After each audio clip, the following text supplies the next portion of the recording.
That was a delay for that second one to kick in. I'm like, come on, come Do I talk? Do I wait? on. Oh, hello, hello, hello, hello, Yes, and we hello got. Yes, everybody out we there. got. Jojo and Brittany, welcome in. Welcome in.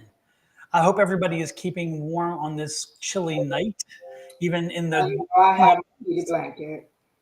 Is that right? You know I have my heated blanket because it be coming. Absolutely. Yes, even on this, even in the South where it's usually warm, it's been chilly. They were talking. I heard somebody from Mississippi fussing because it's so cold, and I'm like, if it's cold in Mississippi, it's like it's cold in hell. Exactly. I mean, it's cold. Coming in that cold, it's like it's not good. The guy's talking about having to wrap the pipes and everything from bursting, and I'm thinking, holy crap, that is pretty. Jojo, it is raining here. Well, in parts, it's interesting because the valley is Oh, weird. keep getting it. Isn't it weird how the valley is? Our valley is like one big plateau, it seems, but yet, or not a plateau, maybe a bowl, but you can have 4 and 5 different kinds of weather in the same valley, and you talk to a neighbor and they're like, oh, it's raining, and you're thinking, no, it's not. Or you're talking, it's like, oh, I'm getting the winds, and no winds. Like we get Yeah, winds terrible here, and then other people don't get winds at all, and so it is crazy. yeah. I had a friend who had a game at a softball game, and the game they were hoping the game got rained out, and it didn't. But it was pouring down raining over here. Hmm. Yeah, we had rain. Was it yesterday? And then we were supposed to have it today. And this morning I get up and got the dogs outside and got them out there while before we had rain, and the rain just never came. And I'm like, okay, when was it gonna happen? So today we really didn't get any. We got ours yesterday. It's been cold and gloomy, but it's been raining off and on a little bit, so not as much. When I went to work last night, it was raining night Exactly. before. Harlem Bakery, yes. Beef stew kind of night, absolutely. I actually was at Costco the other day and I bought some Irish lamb stew. And Oh, so really? I've got it there sitting there waiting for Oh, me. Don, one of the places the Savoy that we went to in Houston, they had lamb empanadas. So good. Good, good. It was really good. I enjoyed it.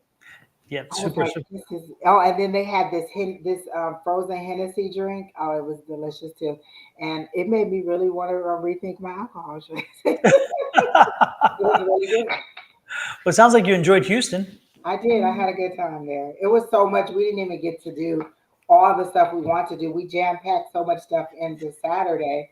Like we went to the art museum.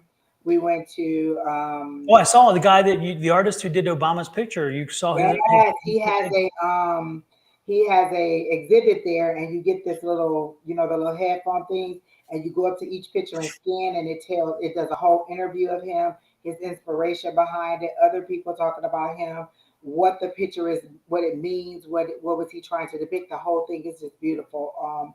The whole exhibit is nice. Yeah, and the Houston Art Museum is pretty impressive. It used to be just the one building, and now it's two buildings, and it crosses the street. It's three buildings now. Yeah, because Holy. when we went to the wrong building, and they were like, it's not this building, it's the other one in the middle. Yeah, because behind it is the Natural Science Museum, which is pretty cool.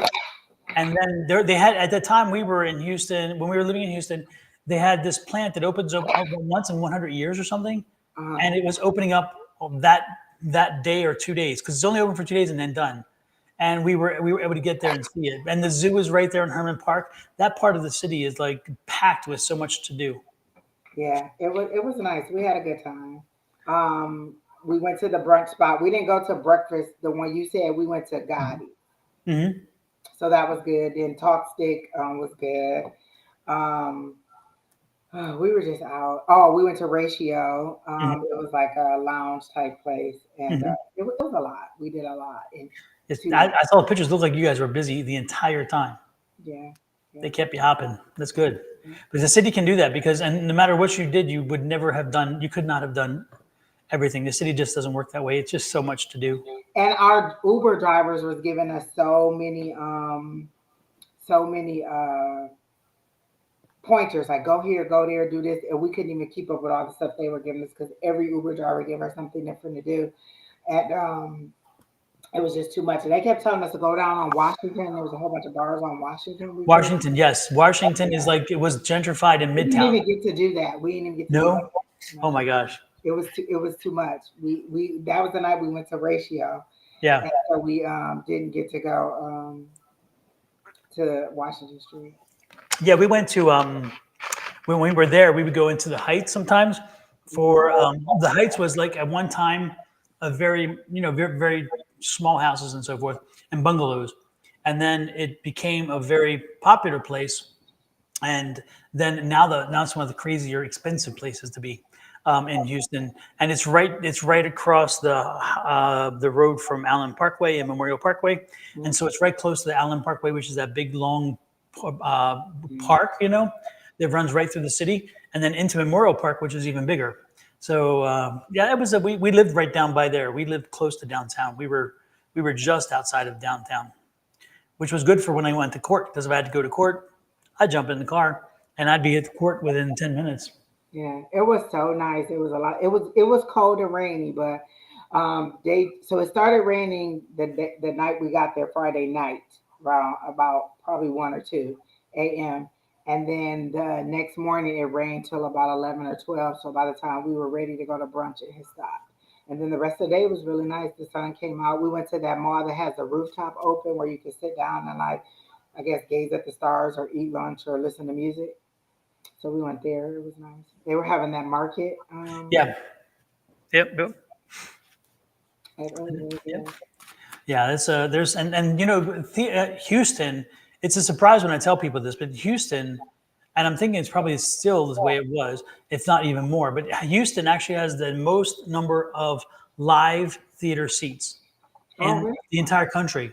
Even New York, who's known for Broadway and whatever, they don't have the number of live theater seats available as does Houston, because Houston has so many venues for live theater, and when because I was actually the president of the board for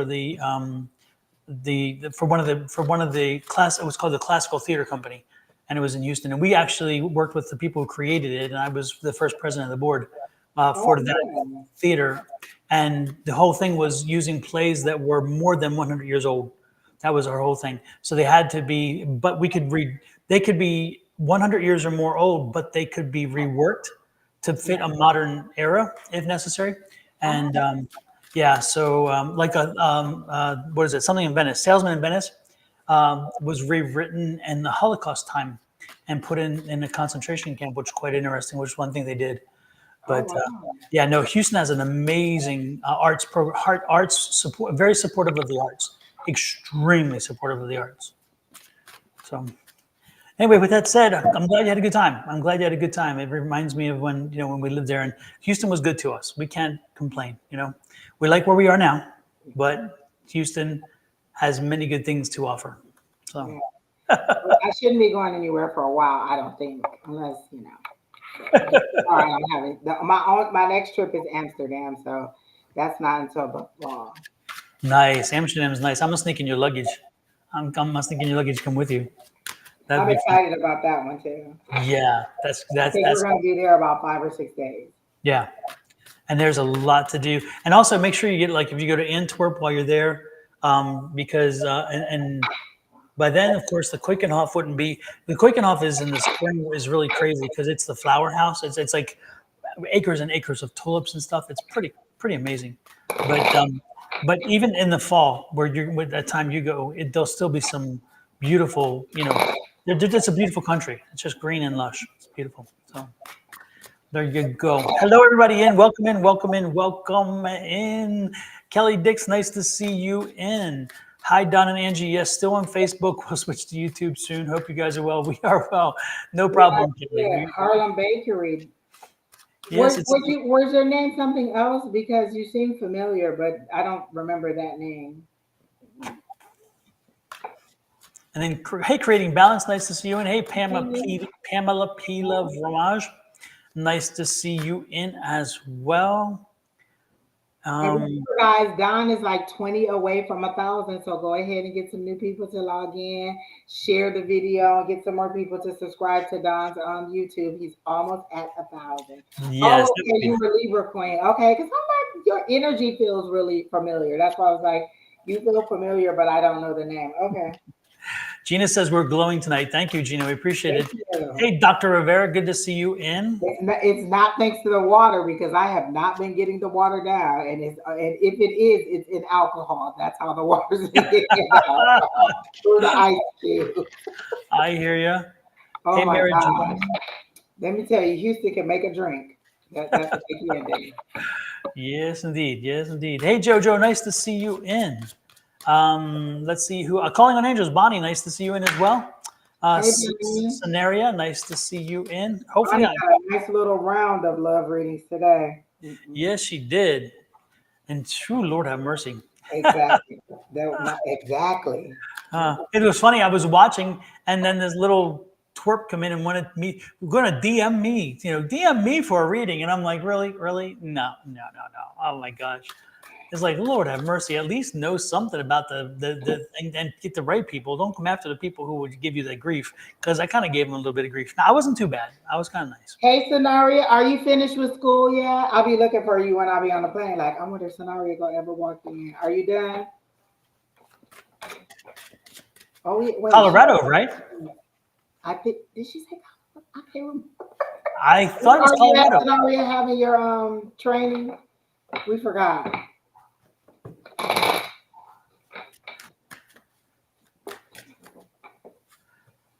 They did. Oh, they did. They did. So we were at the. I have to tell you this story. So we would be at the bar, and I would just be sitting there like this. And so everybody, these are people that most of them have traveled just the first time, but they was like, Angie, fix your face, Angie, fix your face. And I kept being like, I am trying, but oh my, it was a lot going on in some of them places. I was just like, whoa, whoa. Well, Oh, she congratulations on the they uniform. done on Tuesday and they got their uniform today. Yay, I'm so excited, Sonari. If I ever see you on the plane, I'm gonna cry. I'm just gonna be so happy. I'm gonna cry. So you have to email us a picture of you in the uniform. We got to get, and we'll post Yeah. it. We'll post it for everybody. Oh my gosh. And if you see me, definitely say something. Don't worry about the hater scenario. They do not control your life, or as long as they don't control your mind. So don't give them, Exactly. don't rent them, don't give them any space to rent in your head. Not necessary. So we can see the stuff on Facebook. I can see your comments. Absolutely. Yep, yep, yep. And you see the emails right there, so you can send one to Angie or myself or both, and we will post I'm it. so excited. That is so cute. I know it's like one of our own. We kind of our little, I our, know, little, our baby that's why girl's growing up, Angie. Our I'm gonna baby act girl. a fool on the plane. They're gonna be like, "Oh Oh my goodness. my god!" Oh boy. We can say we knew her when. We knew her Exactly before she was big time exactly. traveling the world. Hmm. Oh, that is so exciting. Today, Brandon went and picked his dorm room. Like he and his friend from school, they know what school they're going to go to. So they got to the honors dorm. So they went and found the honors building, and then they found out where all the engineers are going to be. So they picked the floor that they want to be in, where the rest of them are. And they went and did all that today. He went and talked to people on campus. He don't even need me. I'm like, well, Brandon, I thought we were going up to the school together. Oh, that's in March. Well, what'd you do today? I was just talking to people at school. I was just like, whatever. Is this Barrett? Yeah, Hmm. yeah. So I'm Yep. just like, whatever. Yep. We have two friends in Barrett, and yep, male and female, and they're both they work some hard, but they're learning. They are Oh, definitely they're learning. excited, both of them. So they both wanted to get in, so they both got in, and so they just been walking through it all together, but without their parents. Like they just don't need us at all. And I'm just like, Lord help the child. What is going on? They're He'll growing up. just like, I'll get an email and then I'll get a text that said, "Mom signed that," and I'm like, oh, okay. I love it. I love it. I love it. But you got to be proud of that too at the same time. I am, but I'm Mhm. like, I'm gonna have to get another fish. I ain't got no way to take it. I was gonna get some seahorses, but I didn't think they were attractive. Like I was like, oh, I should go get some seahorses put in there. So then I looked at some pictures and I was like, those are very attractive. I don't want to wake up and see that every day. Do they last very long? Every time we had seahorses, they died quickly. Well, that's what I was looking at too, and it said a year to 3 years, and I'm like, no, I don't trust that. So I just That's, didn't. And yeah, patches don't come out that much, so and my experiences were not that. My experiences were yeah. quickly Well, they dying. didn't look good, so that was a no anyway. So maybe I'll go back and go get a redhead pet child of Bertram's cousin. Exactly. Hello, Julie. Nice to see you in as well. Nice to see you in. Hi, Mercy, Whitwell Kavanaugh. Hi, Marky Hall Hobson. Oh. Well, who are we drawn to tonight, Angie? Who's catching your attention? Oh my goodness, my gracious. Let me see if I see a new name. I've, have we ever done Gina McCaffrey? Who's that? Gina McCaffrey? Don't remember the name for a reading She's out before. around 1850. I don't remember her name, so if she wants one, we could do her. Okay, super. Sounds good. Let me find her. And Hey, she Gina. said we were glowing, Don. Oh, in that case, we definitely need a We reader. definitely- After this, she's going to say, I'm not sure I like the glow. okay. And Myra, we see you would love every as long as it don't say oh you know we might not be able to do that. And everybody, if you're looking for an extended love reading, Bonnie is running a special. I think it's 3 cards for $20. And so you go to Calling on Angels 1111 and message her through the apps and let her know that you're interested if you're looking for it. That And let she'll me tell you, get that three cards. $20 is a bargain because Miss Bonnie goes deep on that love read. She be wanting to know just as much as you do. She be like, well, let me see what that's at, and let me see what that. So you will Exactly. get a thorough reading from Miss Bonnie. She is very good at it, and she enjoys it. So her energy is positive. If I do it, it's like the Grim Reaper giving you a love reading. Yep. So Calling on Angels 1111. I'll show you it's here somewhere. There we go. Here's her YouTube channel. So you can connect through here and message her through the YouTube channel if you need to connect and get your love reading for Three Valentine's cards Day. for $20. Oh, you'll know. You can know right now whether you should even be ready for Valentine's Day or move on. Hmm. Yep. And it would save you from having to come here because we don't like them. We don't like the love readings. We don't like them so much. Oh, and I don't know how Bonnie loves him so much. I be like, look, she be doing them, and my face still be like, Yeah. Yeah, they just often can be messy. It's like, usually when you have to ask the question, then you know you got a problem. Hey, Pam, Frank's nice to see you in.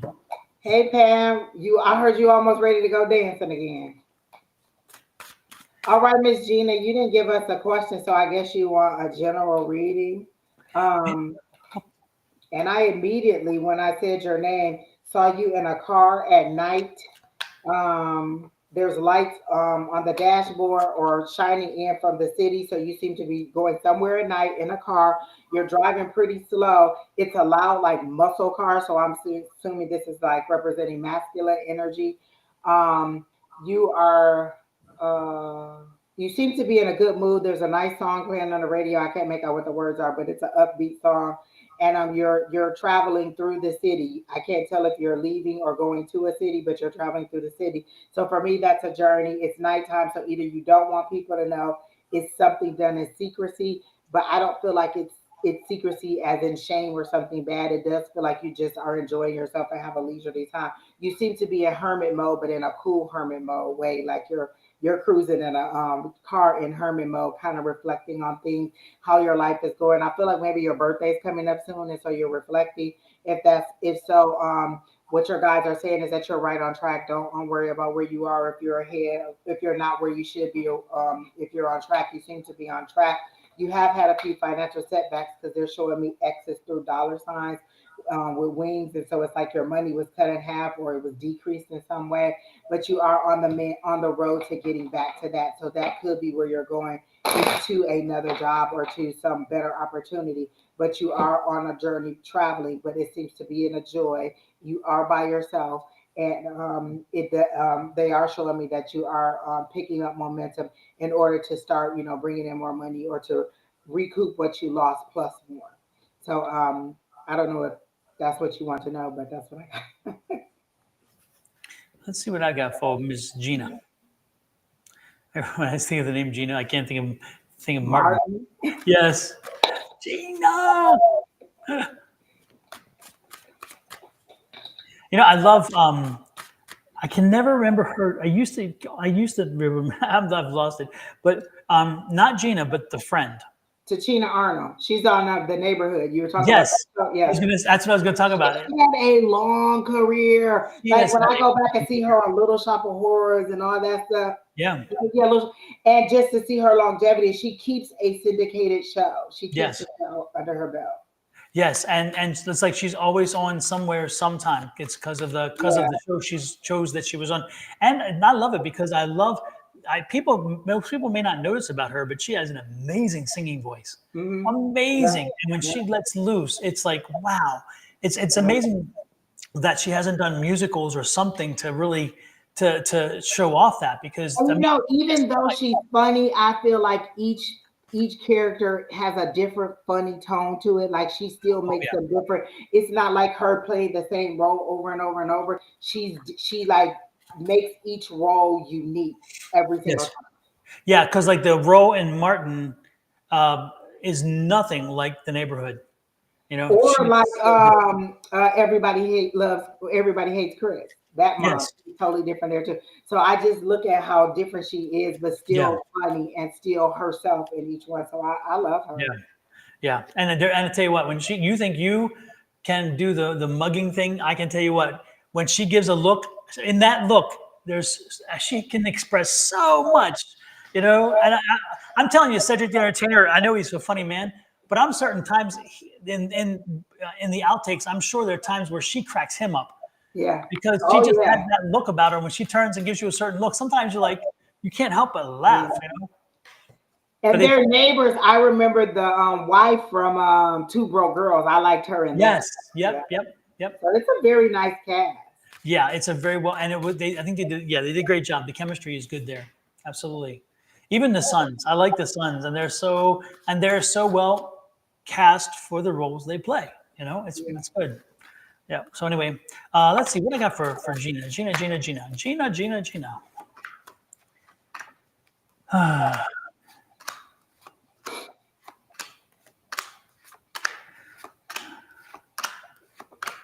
I was just turning over cards because I was picking up images, and I was like, dang, how you getting a lot of. Yeah, no, I was picking up on some energies, and I'm like, this was helping me to connect, and I'm like, I like this. But it's interesting, Gina. The thing I meant for you is move on, let it go. You are holding on to something, and I don't know what it is, and I don't understand what energy it is. Is it someone? Has somebody left or walked out, or you thinking about leaving, or you did, and then you kind of want to go back? If you did, no. It's you have to shut the door, lock it, bolt it, all those things, because I think you need to move on. You need to let it go, and this is a good time for me to sing the song, which I wish I had, but I can't because of the damn copyrights. But anyway, the song will be Let It Go, because there is a strong energy of you holding on, and it's not going to do you well. You need to just kind of move forward, and you're not allowing yourself to move forward because you're still letting this situation, whatever it is, kind of manipulate you into, again, just holding a little too much, a little too tightly, a little too strongly. So just let go and move on. Let go and move on. That's what I'm getting. That's the energy. Did you hear that Frozen 3 will be out in 2026? What will? Frozen 3. Yes, I heard. Is it 2026 or is it this year? 2026, I thought they said. Okay. I was like, why would you even announce it now? I don't want to know that far ahead.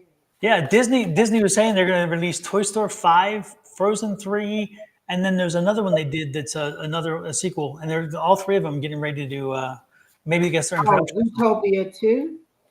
Yeah, I'm not sure. Utopia, yeah, that's what it said. Yeah, because I saw that, or I heard that on the news today on Bloomberg.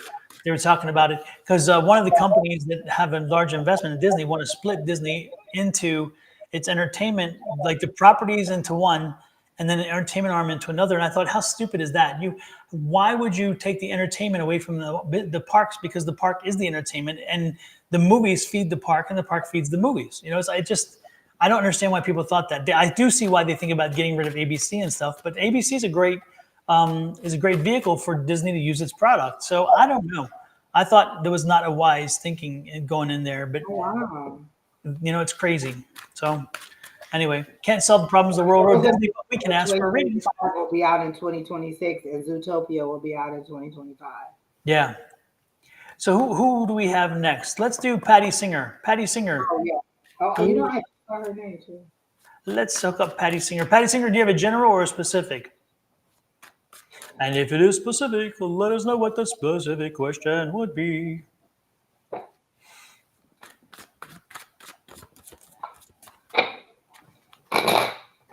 Harlem Bakery, I do have something for you. Hold on.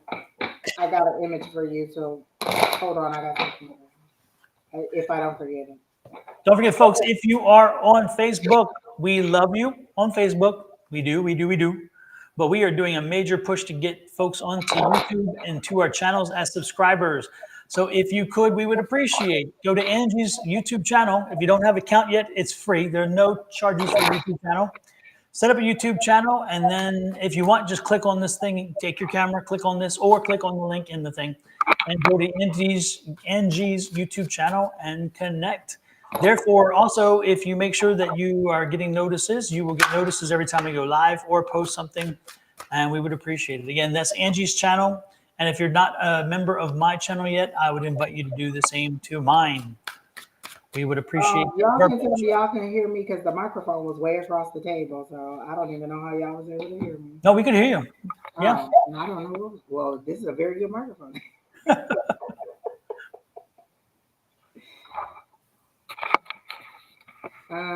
So we're doing Patty Singer. Patty, which was it? What was it? General. General. Okay. Okay. Kelly, I used to remember the Wonderful World of Disney on Sunday nights. I absolutely did, and I loved it. And it was before or after. I think it was either before or after Wide World Kingdom. What it was it? Something Wild Kingdom or something. I loved that too. Oh, Wild Kingdom! I do remember that. Yeah, I used to love those animals. My gosh, that was great. Okay, so did we put her name up, Patty Singer? Oh, yep, here we go. Singer? Is it Singer? I keep thinking it's Singer. Okay.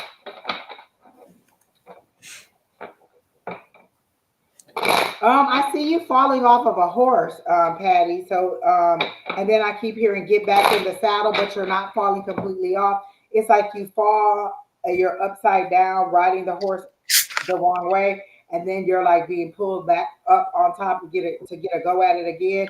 So, it's like you keep losing your balance on this journey. It's a bumpy road, and this seems to be a mode of transportation or a journey, like a part of the journey that you're not familiar with or you don't know how to navigate on, or like you don't know how to ride a horse.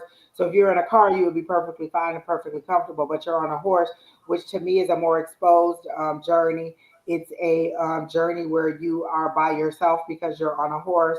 There doesn't seem to be anybody around you. They're kind of showing it to me, kind of like the Ten of Wands is in the Lightseers Tarot, where she's walking and she has the mule and it has all the bags and stuff that she's carrying. So you seem to be carrying a heavy load, and you keep losing your balance, and you keep thinking that you're losing, because I keep hearing I'm losing out, or I'm missing out, or I'm failing. You keep thinking that you're failing, but your higher power keeps pulling you back up and putting you back on top. And the problem is you're too focused on all the things that you carry, all the weights that you're carrying, and it's what's throwing you off balance. It's what's pulling you under.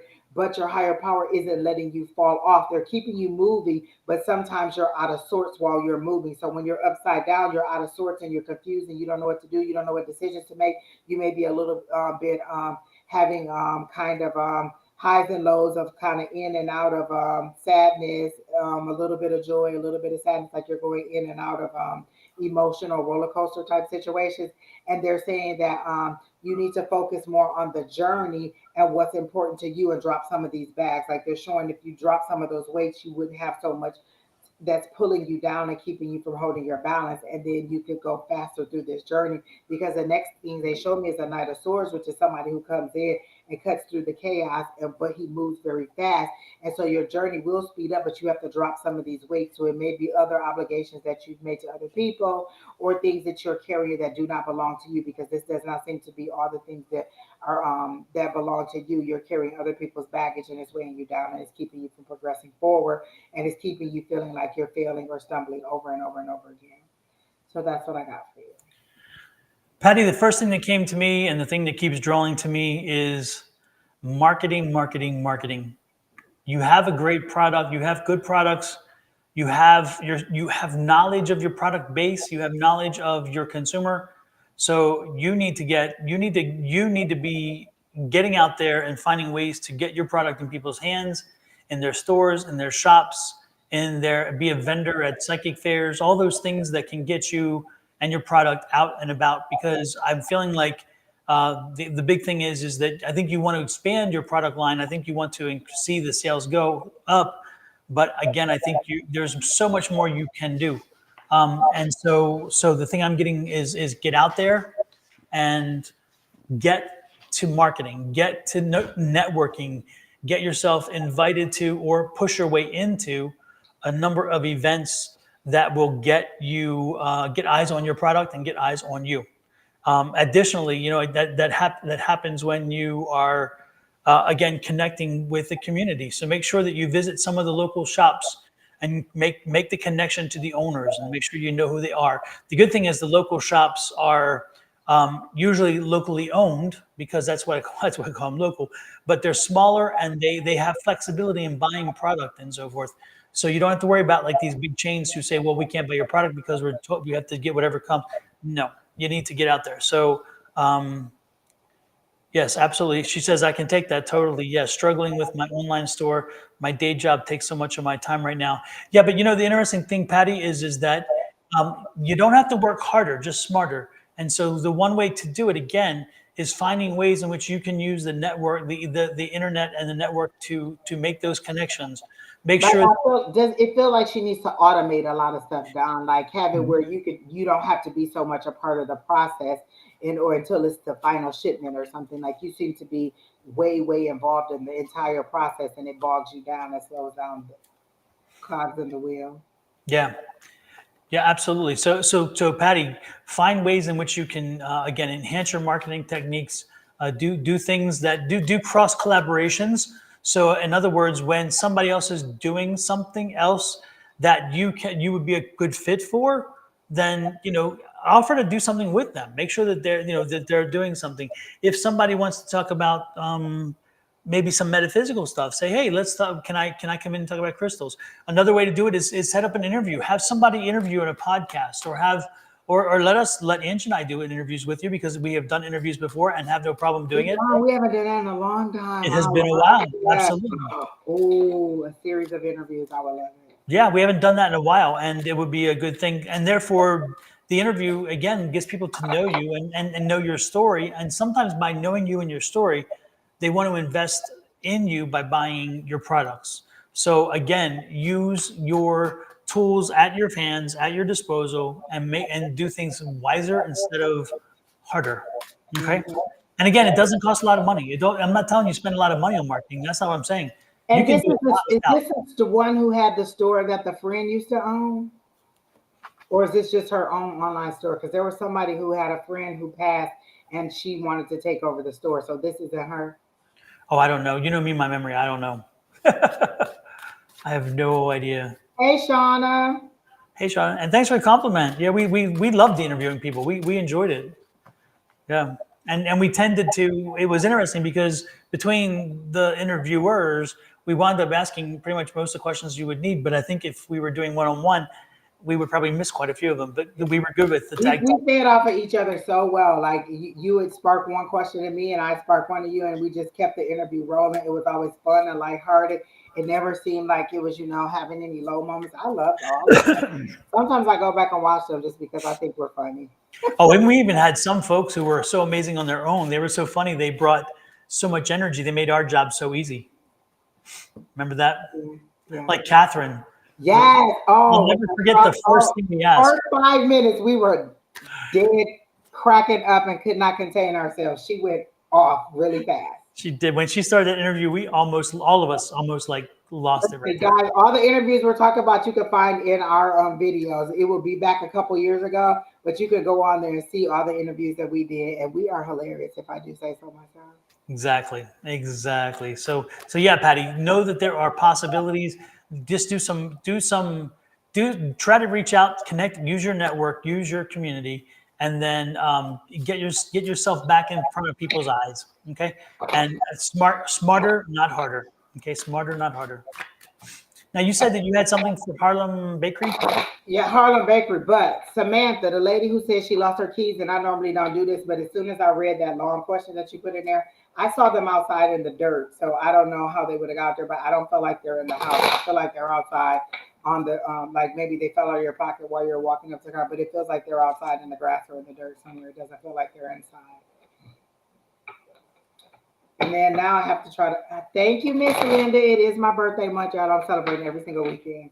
Every weekend I'm doing something. So I'll be at some bar sometime this weekend. Oh, and they have that thing called the Super Bowl. Isn't that this weekend? Yeah, minor details. Minor details. Yeah, so I might do that. We were trying. So Usher is doing a concert now. So we were trying to get tickets to the concert, and they were doing pre-sale for Citibank and for Verizon today. My friend went in there with her Citibank code. It was 2,000 people in the waiting room. That's crazy. People were paying 750, 1,000, $2,000 for tickets. Usher, listen, I am not. And the worst part, he doesn't get that because the scout the groups that buy all the tickets and sell them, they get that markup. It's crazy. That's the sad part. You know, Yeah. that's the sad part. But back to Harlem Bakery. Okay, and so now I forgot what I saw, but let me try. Let me try to tap in a different way because I saw a distinct picture of you, Harlem, and I don't forgot what it is. Hey, Alicia, but I'm gonna go ahead and try to read you. Is that the Alicia Black? Alicia, who never comes to class anymore. Uh huh. She got promoted. She got a new job, and We she never just like see her blew us anymore. off. She got the big butts out partying, shaking, and We're just just doing not good it. enough anymore for her. That's all right. Her or Lewis. She took Lewis too. How dare you? We had Lewis first. It's like the Jewish mother joke, right? It's like, Right. how many Jewish sons does it take to change a light bulb? None. Don't worry. I'll sit here alone in the dark. They'll find me a year later. It's okay. I'll just die already. Wouldn't want to impose. Not at all. Not at all. Yes. You know who I love who did that? Everybody Loves Raymond mom. Yes. Yes. She was Doris good at Roberts. the guilt trip. Yes. I She was remember her as good. the mother on Angie, and I loved her back then too. Oh Oh my God. yeah. Yes, that goes way back for those folks who don't remember Angie. Because Donna Pascal, who played Angie, remember she was in Saturday Night Live. Oh I mean, Saturday Night Fever. yeah. Saturday Night Fever. Yeah. Yeah. Oh my God. Yeah. Listen. So good. She says, All I right. want little bucks in my free time again. It says, Alicia. Exactly. No, no, you don't. No, really, you don't. You don't. Gosh, I'm gonna have to go to the cards, Don. If you get anything, you can go ahead because I totally lost the thing that I saw for her.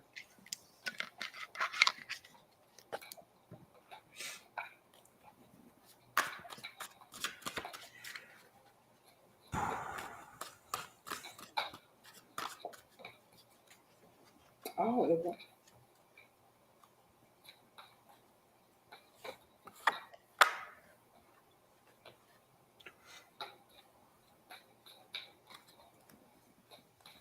Harlem, who's the male figure that is right now kind of plucking your last nerve? Is it a relationship or is it a child? Is it a son? Yeah. Yeah, he's got you. They got you kind of wound up a little bit tight, and you're. I mean, you are. I get the sense you're like right there, ready, to just like snap. Does this resonate with you? Is this your energy? Daughter's father. Okay. Yeah. No, I get that. I get that. Yep. And he's somebody who he talks a good game, but he doesn't come through. Because because I'm kind of getting that attitude too. But yet he likes to cause. Yeah. Yeah, this guy, yeah, trying to stay away from him. Yep, you need to find a way to just not only stay away from him, but block his energy. His energy is the problem, not so much just him. Um, yeah, and the worst part is he's not worth it. That's the sad part. He's not worth it. I mean, it's just, yeah, no, I don't know what to tell you.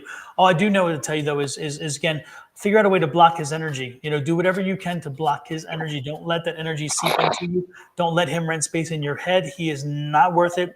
Again, you have moved on, but at the same time, you have to deal with him. And so when you do, he really does kind of seep back in. And I get it, but I do strongly suggest that you find ways to block his energy because he sends negative. He comes around you and he just brings all kinds of negative energy. It's just a really uncomfortable feeling. So yeah. So, okay, that makes sense for what I first saw because I saw her standing at a door, like up on a porch, like you walk up the steps and then there's a door and she's about to open the door. But I feel like you're opening a door to another timeline or to like a different um future forward. Because the first card I got for you was the Eight of Cups, which you were walking away from. And so I said, well, what was the door? That's what I couldn't remember. What was the door? So it feels like you're hesitating to walk away from something. If you open this door, that kind of symbolizes you're walking into a new path, you're walking into a new future. And so you're definitely leaving something behind, but it's really agonizing and tearing you up about it. Like I feel like somebody's giving you grief. I don't feel like the grief is so internal. It's coming from outside pressures or people saying things or trying to kind of chirp in your ear about what you should or what they would do if they were in your situation. And it's kind of weighing heavily on you because you got that Nine of Swords and that's her up in the middle of the night, her thoughts consuming her and kind of keeping her in a mental prison. And then I got the Wheel of Fortune, and I don't read reversals. But when I turned it back up, they told me turn it back down because it's a delay. Wheel of Fortune is usually things turning in your favor, travel, moving forward. But in this case, there's a delay. And the reason there's a delay is because I keep seeing you put your hand on the door and then moving your hand back. Putting your hand on the door and then moving your hand back because you know once you open that door to your new future, there's no turning back. Nothing will be the same. And so you're hesitating and you're overthinking what you need to do and how you need to move on. So I don't know that it's necessarily him or just your entire life and you want a fresh new start, but they're not even letting me see what's behind the door. When the door, like as first you're not opening, but when I can see through the crack of it, it's just darkness and it's trees. So I don't know that if in the morning or once you open the door, it'll be daylight for you, and then that'll be lush green growth, or if it'll be I don't think it'll be a barren land. I think that it hasn't shown its lush growth because you haven't decided to open the door. And so while you're waiting, your fortune or your abundance is kind of withering away and you're losing some of the gains that you could have had you just not gone ahead and walked through that door and made the choice to move forward in a way that would be positive and beneficial for you. So I feel like you really do need to go ahead and move on because these two together are very tough. Like this is you wanting to go, and this is you agonizing over it. And then with your Wheel of Fortune in reverse, you're delaying your fortune. Like it's coming, and they clearly told me keep it like this because you're delaying your progression forward by not opening that door. So once you're ready to move, know that there's no turning back. They're closing off those doors back there and they're moving you forward because it seems to be hard to get you to move to the next level. Like you get so far and then you run and turn back because you're afraid of who you're becoming. So you're trying to go back to something familiar, but you don't like who you were either. Totally. You want change, but you're afraid to go into who you're turning into. And so they need you to go ahead and move forward. And so every time, once you go to the next level, they have to completely close off the previous level so you can't go back because you'll go back when things seem a little bit unstable or unfamiliar. Growth hurts, healing hurts. You know, like when you break a leg and you have to go to therapy, you don't want to go, but you know it's for your good. It's mending or making that bone stronger than it was before. And so what's happening is you're running from the growth and the healing. So you need to go ahead and be stretched and move forward. So that's what I got for you. Super. The one thing that I posted for you, Harlem Bakery, is about the gold light and the gold cloak or gold bubble. And to explain that to you, I didn't want to type it in because it can be long, but to explain it to you and everybody else, especially if you're an empath, if you're bringing in, if you're feeling somebody's energy or somebody's delivering energy on you and you don't want it and you don't seem to be able to block it in any other way, what I would strongly suggest is you visualize a gold orb or a gold disc, stretch the orb and disc until the orb turns into a ball that's big enough for you to step into, or the disc becomes a big enough cloak in which you can wrap it over, you put it over you and around you. So where you're totally surrounded in this golden light energy apparatus, be it a cloth, a cloak, a bubble, whatever. The point is with that golden light, it's like a Christ light. With that golden light, it protects you. And as the negative energies come at you, especially if you're getting like a psychic hit or you're getting like those kind of things, it will bounce off of that and it sends it back to the individual or just dies wherever it lays. But more importantly, you don't absorb it. So I would suggest that you consider using that technology, that process, that theory, that concept, and put it into play. Now, to make that happen, of course, you have to do the visualization. You have to believe in what you're doing, and see yourself covered in this. But once you do, once you get this perfected, you'll love it because when you go to a party, which again, if you're an empath, parties are not your friend because there's too much energy. And so what you do is an empath, you put this on before you walk into a room. And therefore you can handle all that energy coming at you because you're protected. The other thing about it is you have the flexibility to expand that field. So if you want to bring somebody in and actually feel what they're talking to you about or make sure that you have a good connection, you can bring them in and yet still leaving everybody else excluded. So you don't have to turn everything off. You just pick and choose whom you allow into your sphere and when they're there or when they have to exit. And you move the spear out, move it back, move the cloak out, move the cloak back, do whatever you do to make sure that you encompass or you remove them to make sure they fit the needs that you were going through at that moment. So consider that as an option when he's around or anytime it's mentioned, boy, throw that thing on.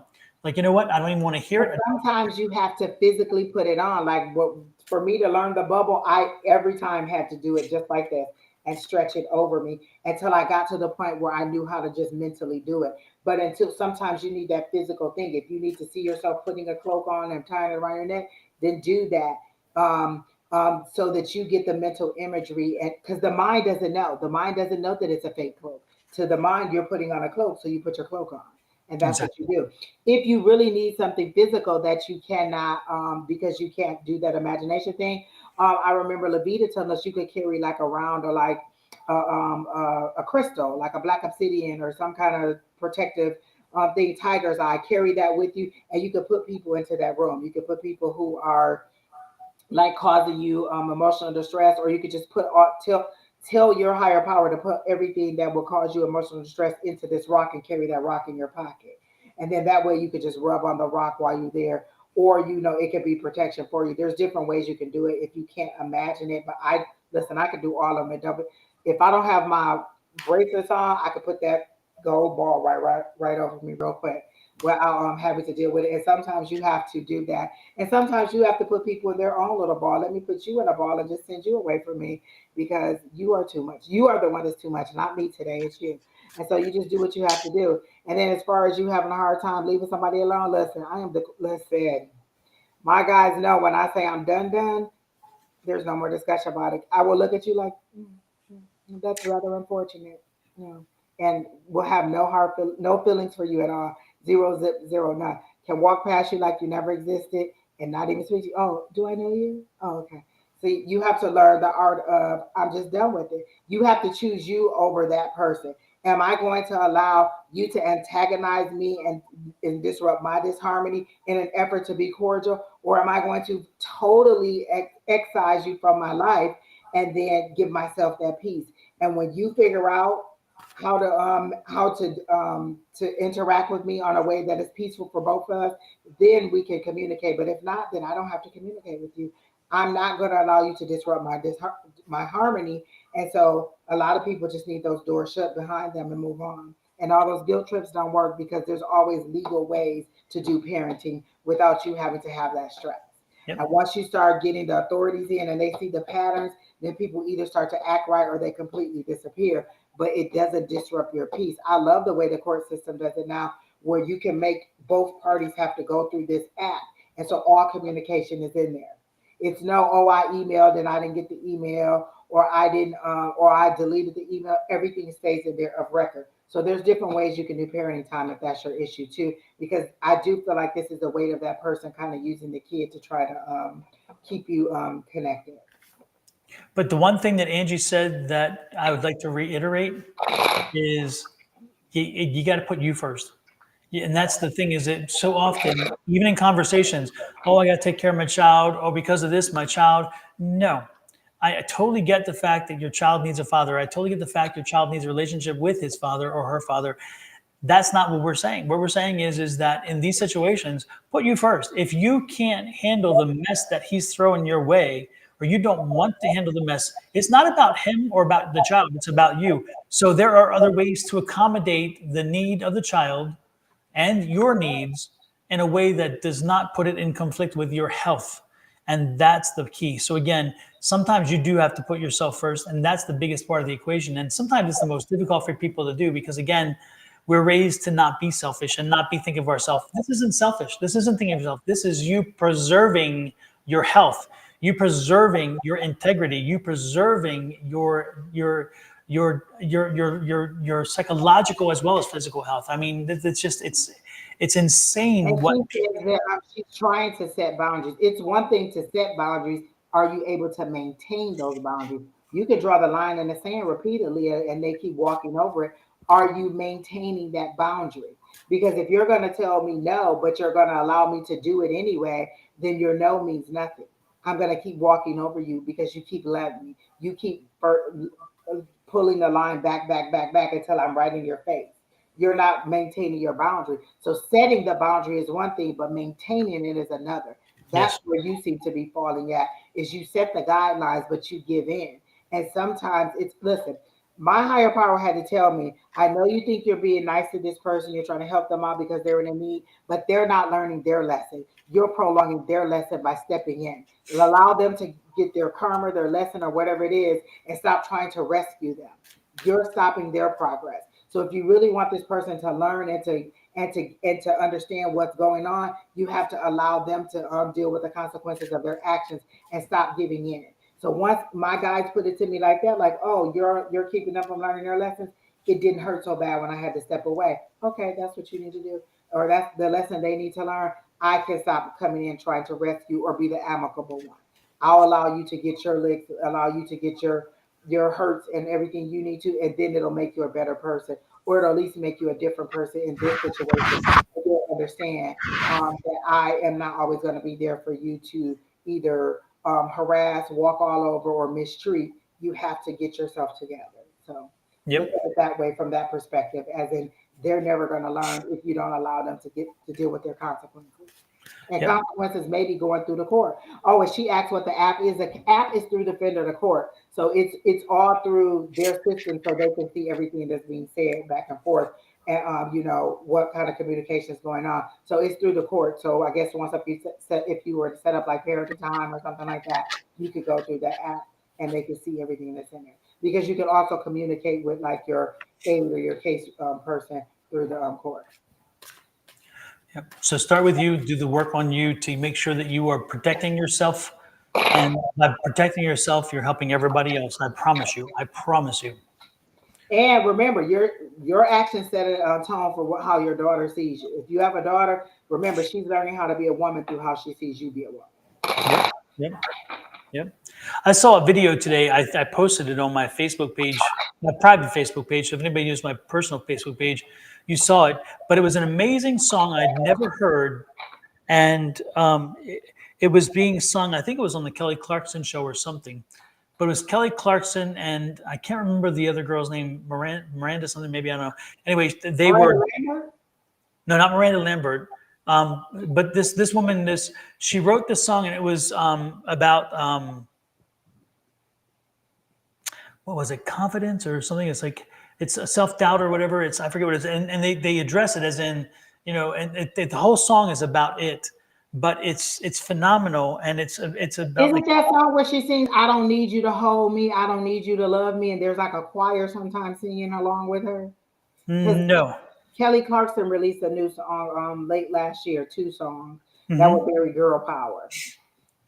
And let me see if I can find it real quick because it's such a strong song, and Those it's are kind of insecurities. Or is that uh, the song or are you just saying insecurity? no, I think it's right. It's Insecurity. You're right. Yeah, and it's Kelly Clarkson, and I can't remember the girl who sings with her, but it is amazing song, and it's the words are so powerful, and it's how we invite insecurity in, and we let insecurity live rent free, and how we and it's kind of like you have to. It's like you have to excise insecurity, and how it's really an interesting song. It's a great song. If you have a chance, check it out. Kelly Clarkson and Insecurity. I think the girl who wrote it is actually singing it with her, but I can't remember it's a country singer's name. But she's phenomenal, and she wrote that song, and it is so strong. And she's one of the newer country singers. But I she's love Kelly Clarkson's vocal range. Like I saw her on one of the award shows. She was like doing this um little segment of songs, and she went through every genre of music, and it was beautiful. I was like, oh my goodness. Somebody said Brandy Clark is the person. yeah, there you go. Yeah, long brown hair. One more thing, Harlem Bakery. While we were talking about everything, it came out the lovers and the nine of wands. So that means you're tired. Like this is a person who's been beat down, weary. They're back, and this card is basically telling you to be resilient. To hold on. You're almost there. But this is for me confirming that it has to do with a relationship because you're beat down in this relationship and you're tired, and it's making you weary, and you have to make a decision because this is a two, and it's also a choice that you have to make. So are you going to choose them or you and your daughter? Like who are you going to choose and how are you going to move forward with that? So good luck. But I feel like you're growing. You're just a little bit afraid to kind of pull the trigger, so to speak, or move forward or open that door. And so they're saying just go home with it. Don't worry about what's on the other side. Your prayers are being asked for. It's like you're praying for something and afraid to receive it. That's how they're Mhm. making it seem. Absolutely, absolutely. All right, so who's next, Don? Who you drawn to? There was somebody who said, "Can I please get a reading?" We hadn't heard their name in a while, so let me see. Mm. Oh, is that Courtney? Is that spelled Courtney? I'm looking at the same. My thing is over the top of that same one. Look at that. Okay. Do do do do do. We were thinking the same because I'm like I'm drawn to this one, so I'm waiting. Oh my Right, gosh, so are you here? That is so cute how you spell. Is it Courtney? But is that how it's supposed to be? That's so cute. Angie, we may be psychic. I don't know. We might be psychic. Courtney, are you still here? Also, Harlem, stop telling everybody. It's like you're giving somebody is getting information and it's going to both sides. And this is how that person knows so much about you because you're telling too many people, or whoever you think is your confidant is somebody who's going back and telling, or at least gossiping about your business. So stop telling everybody and do a few things in silence and see if it pans out easier for you than when you get everybody's opinion or try to have just kind of try to move in silence this time and see if it doesn't work out better for you. Absolutely. Don't forget, folks, hit the like, share, subscribe, and follow buttons, please. We would appreciate that very, very, very much. And as a reminder, let's play the commercial. Courtney, are you?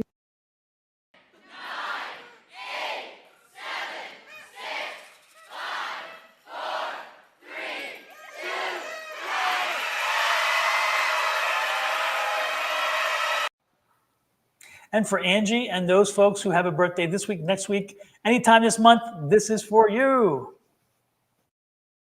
Happy birthday to ya. Happy birthday. Happy birthday to ya. Happy birthday. And I'm since gonna it give is you a tiara, so next time down we do the show, I'm gonna have a tiara. exactly, and since it is your month, then this answer to this question is yes.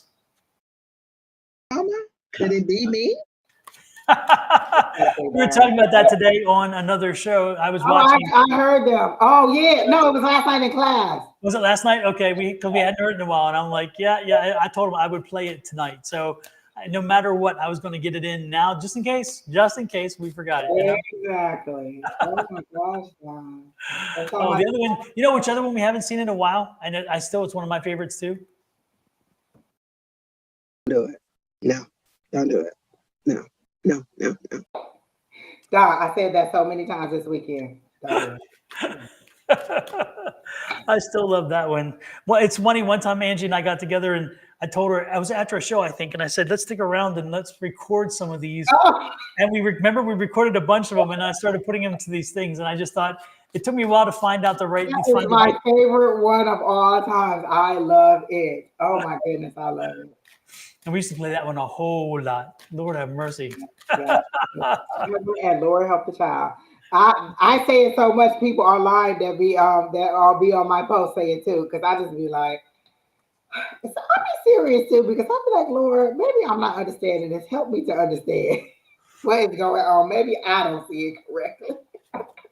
So it's crazy. So I'm guessing Quartz did not stick around. Okay, well, who's Myra Burgess has been asking too. Okay, let's give Myra a reading. Myra. Jimmy Johnson is there too if you want to do him next after mine. Miss Myra, what was your question? Did you just have a general? Happy birthday to you. Wow, all of you seem to be on some kind of journey, and I wonder if I hope you guys listen to the astrological forecast that Miss Bonnie gave today for this week, and so a lot of you may be in that energy, but everybody seems to be on a journey. And Miss Myra, they're telling me to tell you to slow down, like you're going too fast. They keep saying speed racer, slow down, you're going too fast because you're just whipping through the city and you're missing the beauty of everything that you're supposed to be seeing. It's like you went on vacation and then you just whipped through everything so fast you didn't even have a chance to enjoy it. You didn't get to rest. You didn't get to do anything because you were just still busy about yourself and not enjoying your leisure time. So they're saying slow down for one. You're moving way too fast. Oh, she wants to know, is her daughter having a girl or a boy? I was just going to ask her what's up with her daughter. I was just going to ask her. You stole my thunder there, young lady. There you go. So she wants to know, what is her baby? What is she having? Wow, I hear boy. I don't know, but I hear boy, but I see pink. So that is she having twins? I'm seeing pink hearts though. I'm seeing like bunches of pink hearts, and I don't know if that's like a Valentine thing or. Right, I heard boy, but I saw pink, so I'm like, is it a boy and a girl? So maybe it is the girl or the girl. Yeah, for some reason. I prefer boy, so maybe that's why I heard boy. Interesting. Yeah, and your daughter looks a lot like you. I get this really strong image of her looking a lot like you. She's a little taller than you, but she and do you did at one time you both have the same hair color? Because I'm getting the impression that maybe your hair color is a little not quite.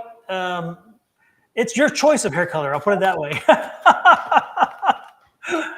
Oh my God! I thought he has a twin. Myra has a twin. Okay, because I'm like, I see a boy and a girl. Okay. Oh, twins running. Oh, what if? Yes. My grandmother had twins, and then none of her kids had twins, but then the next generation had twins. That's what I say. He often skips a generation. Yes. So my grandmother had twins, and then her grandkids started having twins. Mm-hmm. Yeah. Now, my grandfather. It's interesting. My grandfather. I can't remember if it was Rumer or Simmons. I don't remember which it was. One of them was a twin. I think it was my grandfather Rumer. And you know what's interesting is none of his grandkids that I can recall had twins or was twins. And so it's like they broke the string. It's like somebody messed up. Somebody messed up. And so interesting. Not two of them at once. No. They better depend on each other because I can't have two. Mine came along when they were older. I didn't have to worry about the baby thing because I was not a baby person. I'm like, no. So okay. So you asked about your career, and when I heard the career, I got the notion that you're kind of like, and I don't know if you watch Abbott Elementary. You're kind of like the one lady who, gosh, what's her name? Oh my gosh, why can't I think of her name? The lady, the Dream Girls lady. Oh, what is her name? I cannot think of her name, and she just won like the Golden Globe or some kind of. Yes. She won a, The Emmy.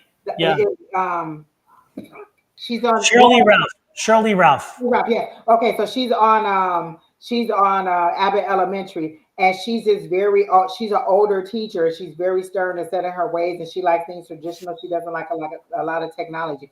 So I feel like you're that strong person in your office, and you know a lot of things, and people come to you and ask a lot of questions. You're not necessarily mean, but you're kind of stern or strict with the information or with your explanation of everything. And I feel like you're either you don't understand how much people revere you. They may not show you a lot of appreciation like in income or salary like that, but they do revere you in the amount of information that you have there. And so you're feeling like the money seems to be coming slow, and that's why I said you're probably not making the money that you want to make there, or that you're getting the accolades that you want, because this is the slowest moving night in there, and so you're thinking about whether you want to go. And so maybe did they offer you a promotion and you turned it down? Because I'm getting the 4 cups and it's like you saying nope, I don't want that. That's what you're offering, but that's not what I'm taking. Or maybe they offered you a lateral position and you were like absolutely not, or something that had to do with more duties and less money and you were like no.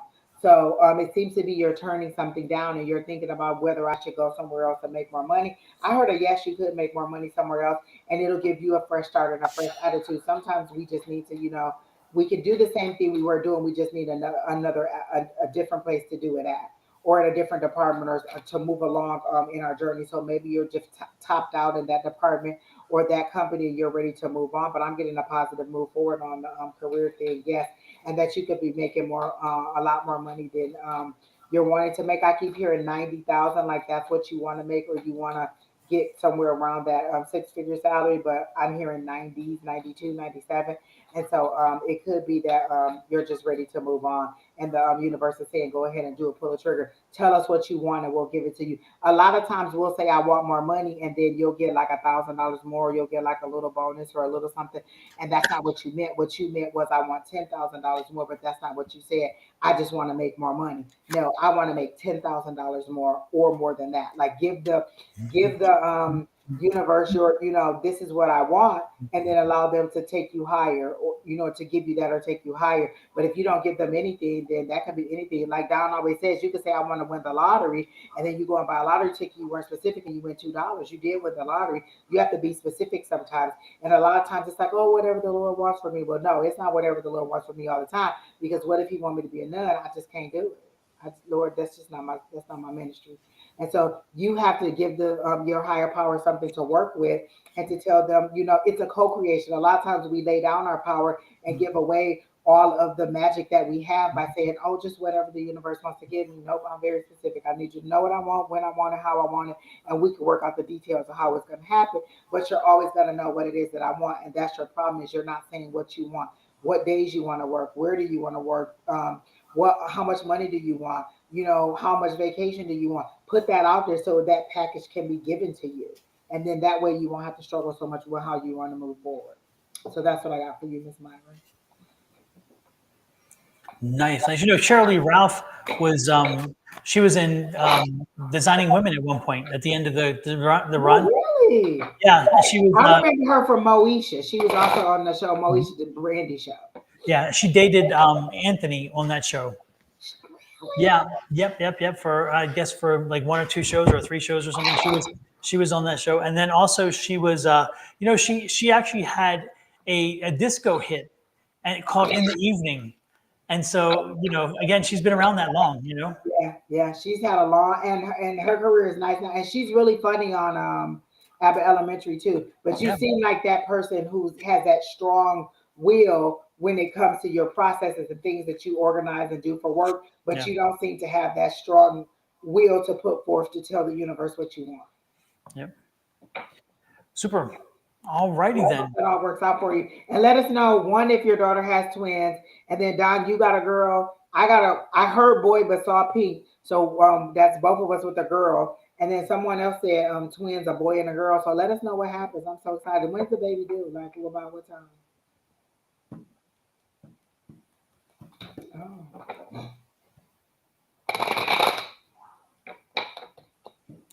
LMT says that Shirley Ralph is Jamaican, and she's been Yeah, at this a long time. Love that she's having a moment. Yeah, she was in Sister Act too, the second Sister Act. yeah, yeah. Yeah, I like her. She's very good. yeah, yeah. She got on the wrong side of Diana Ross by accident Oh.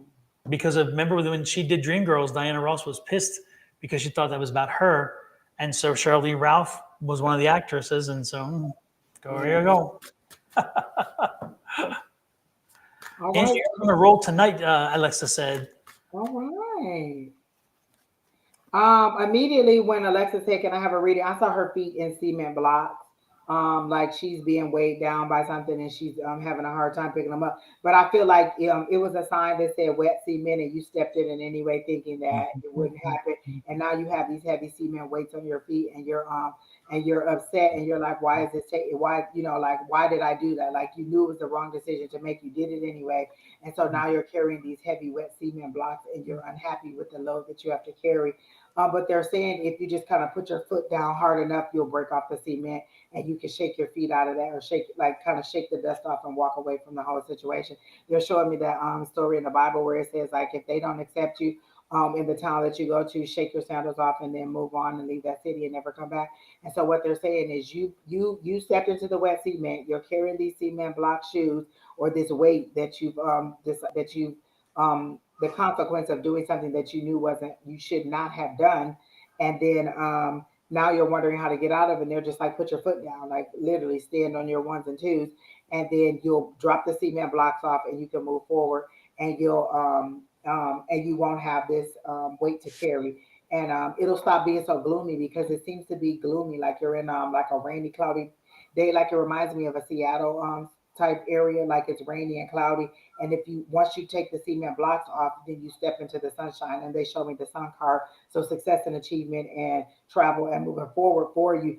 But and freedom. Freedom is one of the things because on the sun card, it's a completely naked baby on the back of a horse or something like that. And so it's just freedom. You allow yourself to be weighed down by a decision that you made that you knew you shouldn't have made.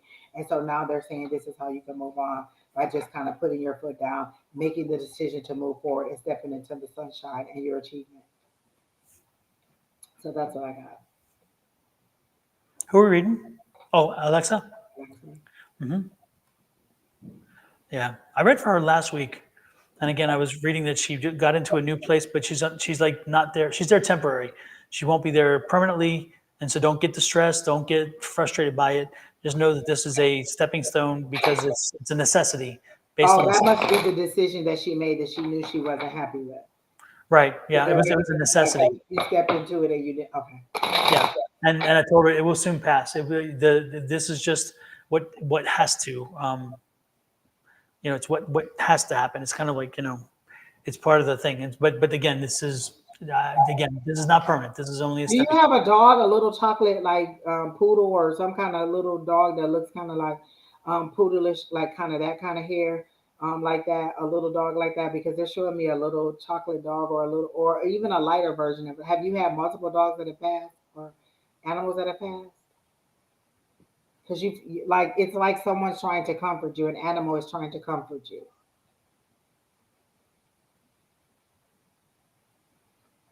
Oh, okay. Did the animal pass? Because it seems like this animal is trying to comfort you. Like, and this an animal that like I see you sitting on the couch, like maybe having some popcorn, and or something, and then the dog comes and gets in your lap and just lays across your lap, and you rub their backs.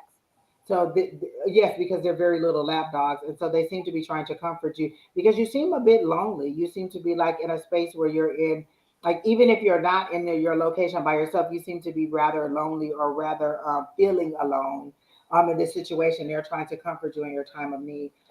So they want you to know that they are around and that they are trying to comfort you. Are you reminiscing on them? Because if you're not, then they're kind of like I feel like maybe you found a chew toy or some kind of something that made you that reminds you of them and you've been reminiscing on them. But either way, you're drawing their energy in, and they're trying to comfort you in the way that they used to then. Okay, yeah. They sense it because, well, look, if your dog's coming back from the beyond to comfort you, then they sense that you are very much having a hard time, and you need some companionship, or you need some kind of somebody to communicate with. All the loneliness is not good for you, so you just need somebody to communicate with. So that's what I'm getting for you.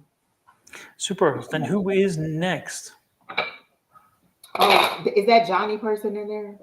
Johnny, let me find it. Jimmy Johnny or something like Johnny Johnny. If they're, oh wait, I don't know. Is that a fake name?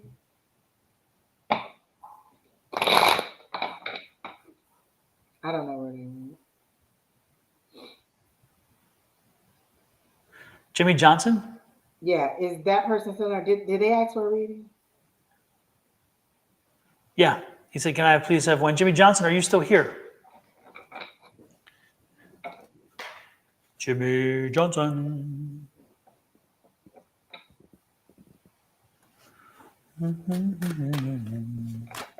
It's been reported you've been running wild from me and going wild. And if Jimmy's not, is he there? He's here. Okay, cool. Because I was about to read that crystal girl who was asking about moving. Okay, Jimmy. Did you have a general, Jimmy? What did you want?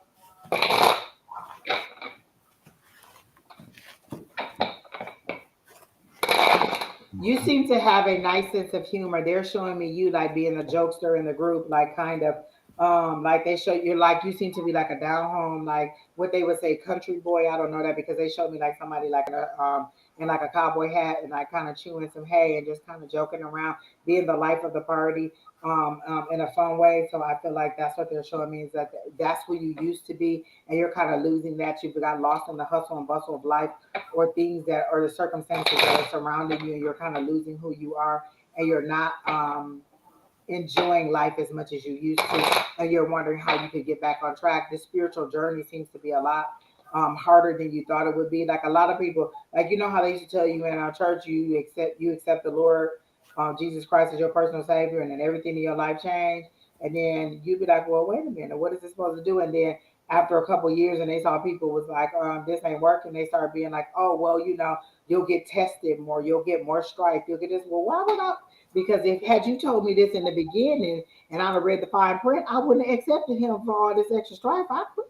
Listen, I'm a professional quitter. I ain't got time for that.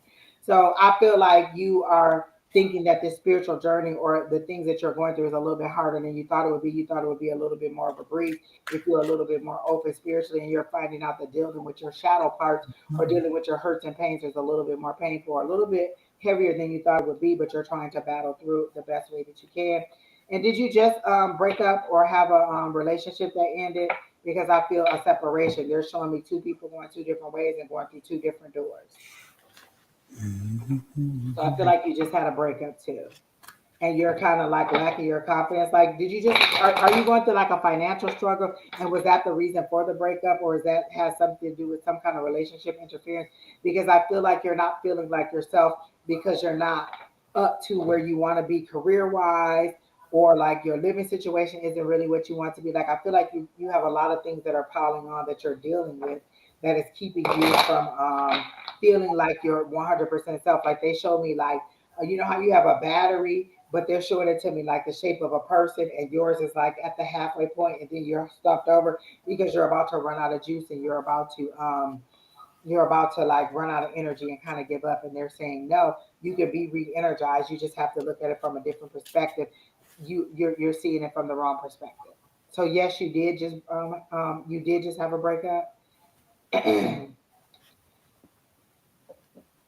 um And so I feel like either you lost your job or you're losing the enjoyment you had from your job, and you're not even really sure what to do. Like, do I want to continue in this field? Do I want to do something else?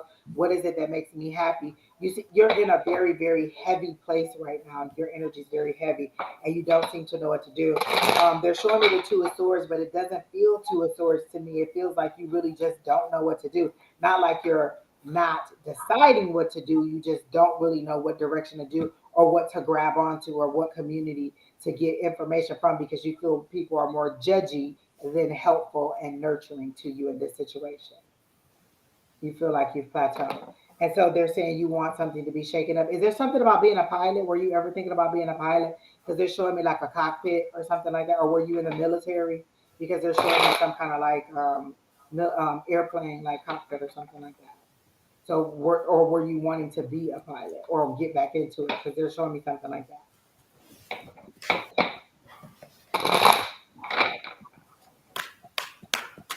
I'm asking what is it that you can do to shake this off and to move forward, and they keep showing me a perspective change. And so for me, that seems like maybe you need to grab onto it like an affirmation because that's what changes your mind. That's what changes your mindset. Even if you move forward and you're still in this mindset, you're gonna keep stumbling because it's the mental that you need to change, the mental that you need to redo. So maybe like affirmations or listening to some kind of positive motivation stuff that'll help you a lot. It's becoming very draining, like you don't want to do it. Okay. Thinking of switching to another job eventually. So yeah, I do see you contemplating something, but you don't know what to do. Oh, so wait, you're saying that you were a pilot and you didn't like it because it was draining? Oh, there was a separation. Okay. And then career wise, I feel like I plateaued. Yes, it turned into something else. I thought it would be. But were you ever trying to be a pilot? Because, or maybe it's you piloting your career. But they're showing me a cockpit and everything is grayed out. For me, when everything is grayed out, it's because you need to make decisions. And as you make the decisions, those things will be colored in, but it's how you decide your future. So you're at a place right now where it's kind of like a fork in a road and you decide which road you want to take. But they're saying all of them could lead to your happiness if you make your decision from a heart space and not from a need to. Like this is a season where it seems to be your desire, your wants over your needs. Like, what is it that would make me happy? If I could wake up tomorrow and do whatever it is I wanted to do, what would make me happy? And then I could tie that to money. So that's what you need to do. Figure out what makes you happy, and then decide how you want to move forward with that.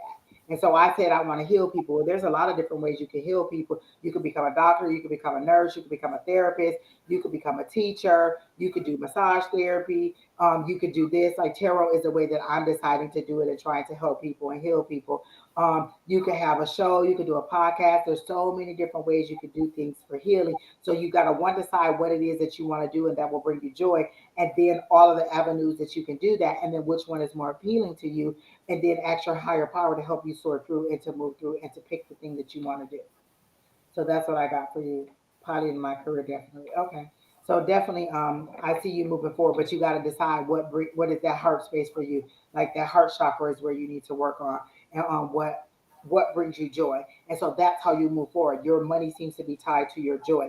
If you don't like it, you don't seem to be very much um, motivated to do whatever it is with any passion. So that's what I got for you, Jimmy. Then the first thing that came to me when his name popped up, and when you decided that that was the person, was I got tired. I just feel like he's very tired. It's like very worn down. The energy has just been depleted, and I feel like part of his quandary is like, how do I get it back? How do I get back that energy I once had?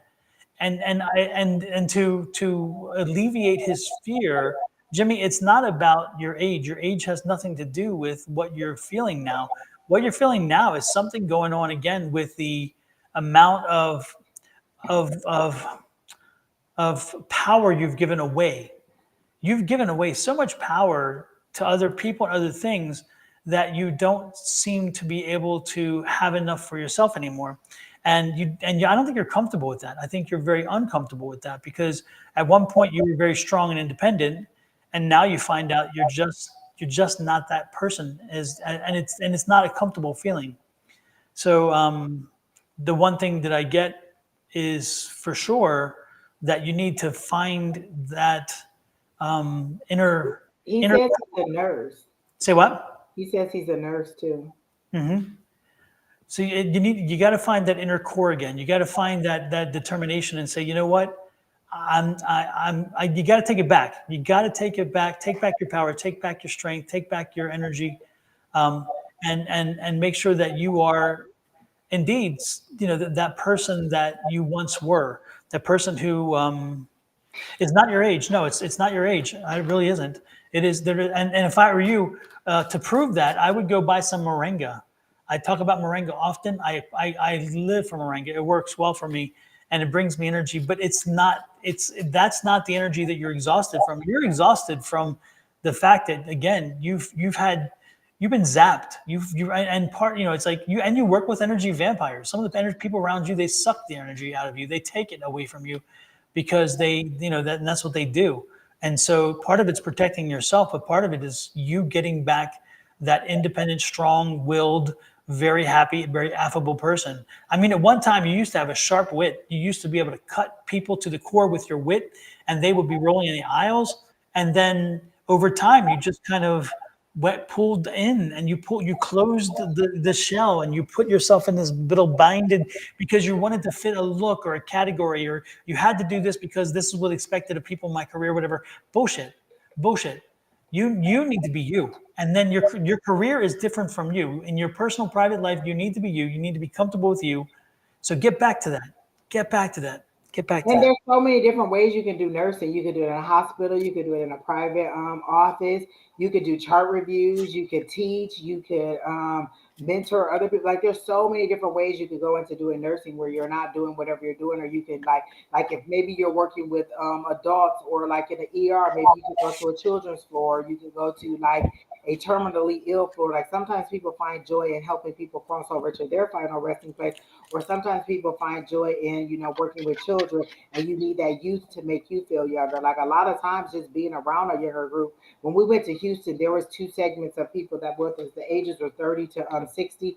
There was a group that was like in their 30s, like 30 to 35, maybe 30 to 40 group, and then there was another group that was in their like 45 to 60 group, and I was right in the middle. And so sometimes I would be with the younger ones, and I would be like, oh, this is beyond me. Like I did this stage 10, 20 years ago. I'm over this part of it. And then sometimes the other stuff they were doing was a little bit too old for me. So I needed that middle ground. But I ended up enjoying both sides when I went out. So I got a little bit of everything. And so you got to find that middle ground on what keeps you useful, or what puts you into that mindset of having a good time. And it may just be that you need to travel and get out and do some stuff. Get out in nature for one, literally. I love going out and walk. That sunshine gives me all of that good vitamin D, and gives me just brightens my mood every time. And so all these days that we've having gloomy weather, it's really not the best for me because I can't get out and walk, or it doesn't have the same effect. But just get outside in nature and absorb that. Like when people used to be like, oh, to go outside and walk barefoot or hug a tree, I used to be like, oh, that's kind of that that woo woo frilly stuff. But going outside and doing my walking now, I totally get it. I totally get it. Nature does rejuvenate you and give you that sense of freedom and grounding that you need. So maybe that's what you also need. Just a different set of people to be around. And that doesn't mean you have to get rid of everybody in your past. You just need to meet some new people who excite you on a different level. Absolutely. Absolutely. So Oh, great. Kelly Dick says she learned to pendulum from us. hopefully we have given you some food for thought. Again, know that again, the what you're going through is reversible, and it's reversible not from drugs or from anything else. It's reversible from you taking control and doing things differently, and that's how I see it. So it's time to get moving, get your body moving, get your mind moving, get back to who you were, find that you again. Okay. Exactly. Who is next? Let me Let's see. see. We did Alexa. We did Jimmy John.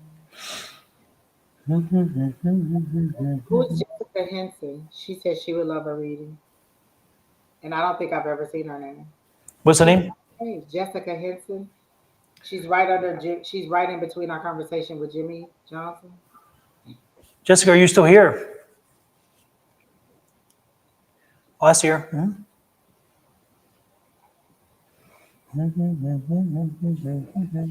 You're welcome, Jimmy. I hope that helps. And come back here often, or just listen. I tell people all the time. I come on all the other people, like because we're on Sunday through Friday. Somebody's on every single day except for Saturday. I come and listen to the rest of them while they're on, because it's just the joy and the energy and the positivity and the conversation and the support that you get. And so I just love being in the energy of it. And sometimes it just pulls me up and helps me to get through my day. So try that. And then sometimes I go back and listen to our old ones, and it gives me something, to listen to. And it's funny to me. So sometimes you just need to find whatever it is that pulls you out of your mood. I know when I need comedy. I know when I need cake. I know when I need drinks. I know when I need to get out and be around people. I know when I need nature. So I know I'm that in tune with myself and the things that I'm going through, that I've learned what helps me cope.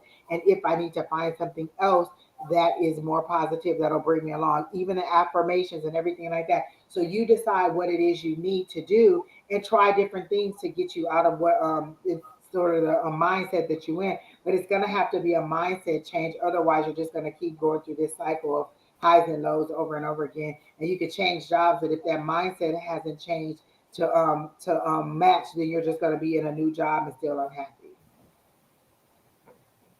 All right, Jessica. Oh, Jessica. Oh, she didn't say general or specific. Jessica, do you want general or specific? Do you have a question? What is it that you want to know? I immediately heard meet me at the altar in your white dress. Are you hoping that somebody's going to propose to you, or did somebody just propose to you and you're ready to get married? Because I hear jagged edge, let's get married.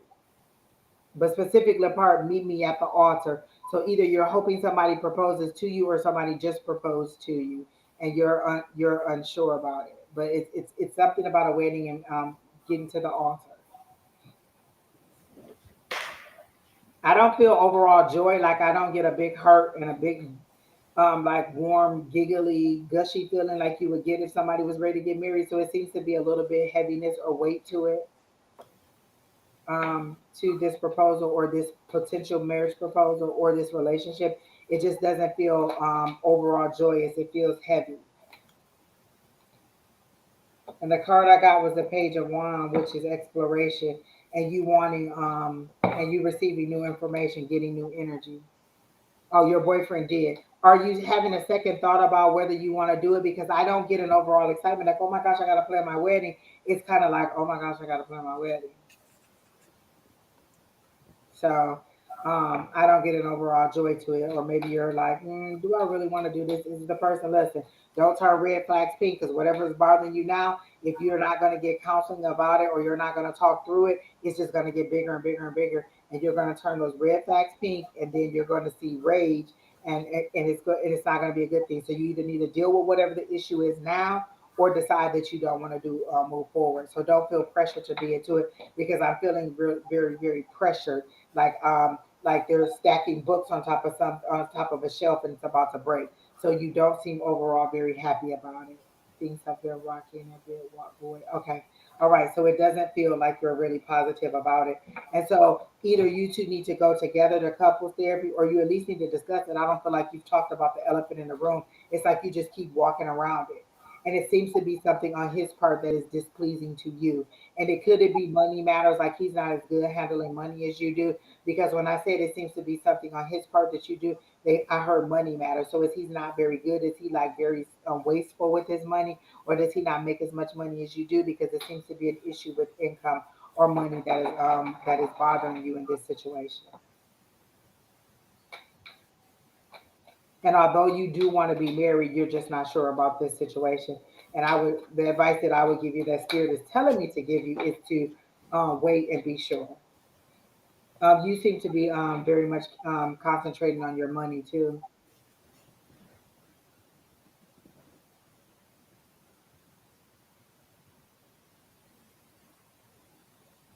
Oh, get our own place together. So you're working on getting back together, right? Because the Queen of Pentacles came up, and for me, that's a nurturing person who is trying to figure out how to get money. She's a leader, and she runs her household, but she's also very much trying to gather abundance and get more money. So either both of you are going through a financial situation, or one of you are, and it's an extra burden for the other person. You just aren't really excited about it. But talk through the situation as best you can, and try to figure out how to move forward. But I get a heaviness to it, and you may need to actually go to a couples therapist in order to see what to do. So that's what I got for you, Miss Jessica. Jessica. It's heavy energy, Don, very heavy.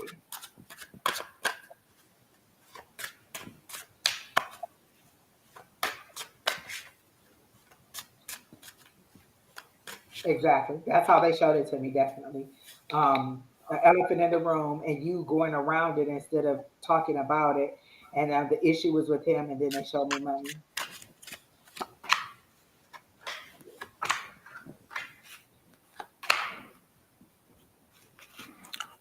One card says it all. You got to move on. You got to move on. If you keep thinking it's going to get better, I got news for you. It's not. And the cup is getting fuller and fuller. The mess is getting deeper and deeper. And you know what you had to do. You're struggling internally with the decision yourself, but you knew what that decision is. You didn't want to. You're kind of hoping that you don't need to go there. But no, it's time for you to start anew. It's time for you to start anew. It's time for you to bring closure. And you know what? He seems more like a third child than another responsible adult, because I feel like you're nagging and nagging and nagging, and you just feel like I don't have the adult support that I need. I just feel like I have another weight that I have to carry. And this separation seems to be giving you a little bit more peace, because you're saying now that you're saving all this money, and I'm thinking that you really, really, really can do better by yourself. And sometimes the separation allows growth. So maybe he'll grow as he sees you moving on without him. But be sure before you say yes or I do, because it's real easy to get into, but it can be a heck of a lot to get out of. Yeah, and he's very childlike in many ways. These are all 3 pages. I mean, yes. Oh my gosh, I got the page of wands too, Don. That Yeah. was my very first card. Yeah, yeah. It's just that this is a man he's a man child, and this is not a healthy. It's not a healthy environment, and it's not healthy for you. And you can only cover it up for so long, and then Oh my gosh, Don, 3 pages, 3 children. She has two real children, and he's the third child. Yeah. So yeah, I mean, you're You're going to come to that. tired. She says she's tired. You're tired from the emotional weight of it all. If you would really just close that door and move, like have that honest conversation. Look, these are the problems that I'm having. You're an extra weight to me. You're disrupting my peace. I'm going to move forward without you. Like you can do whatever you want to do. This is the direction that I'm going without you. And if you get yourself together before I meet somebody else, or while I'm on my journey and I'm still interested in you, then we can try to talk about it. But right now, you need the strict separate 2 10s, Don, 2 heavy 10s. Oh, 2 of the It's heavy. been a lot of work and a lot of pain. It's time to bring it to an end. It's prime time to bring the work and pain to an end. Get back on your path. This is your path card. Get back on your path. You are not. Does his family feel like you're a goody 2 shoes, or you think that you're better than him? Because when Don showed me both of those 10s and I saw the backstabbing, I feel like his family thinks that you think that you're better than him, or you're better than their family. And you know what I'm saying? It's not that you're better or worse. Maybe you're just more responsible, and you're not for somebody who enables somebody to just continue to be a mess up. Yes, and this is not an easy thing to do and not an easy decision to make. But again, the anxiety that you bring with you, I mean, your children can sense this. Your children will sense this. Your children will, they may not know what exactly is going on, but they can feel the energies. Remember, we are taught as young people to not pay attention to that make-believe friend who is actually your spirit guide. We're told to not cannot feel all these things. But as a mother, you knew that when your child hugged you, when you hugged your child could feel your energy, you could feel theirs. And so again, know these children, the children feel it, the children know it. You may think that they may not know exactly what the energy is coming from, but they know that it is not a comfortable feeling, and they understand that, and they'll react accordingly. You don't need that. You don't need that. So Oh, she says she has 3 kids. Okay. Because I saw 3 kids. I'm like, it feels like 3 kids, but he still seems very immature in his energy. And yeah. oh, that was the other thing. Your children watch who you are. So they're becoming the lady that you're showing them to be. So do you want them to always be stressed and uptight and just kind of unstable emotionally, or do you want them to see you push through? Like Don tells me all the time when I talk about how independent Brandon is, he'll say, oh, well, look who he watched do it. And so you forget how hard you work to make them who they are. And then you're surprised that, oh my gosh, this is who they are. So are you making them into this person that you are, or the person, you know what I'm saying? Who do you want them to be as they grow up, and who do you want them to see? And mom who is fighting with their dad and going with these emotional situations, or someone who is strong and powered through and change her circumstances for her own self worth and her own healing. Yeah.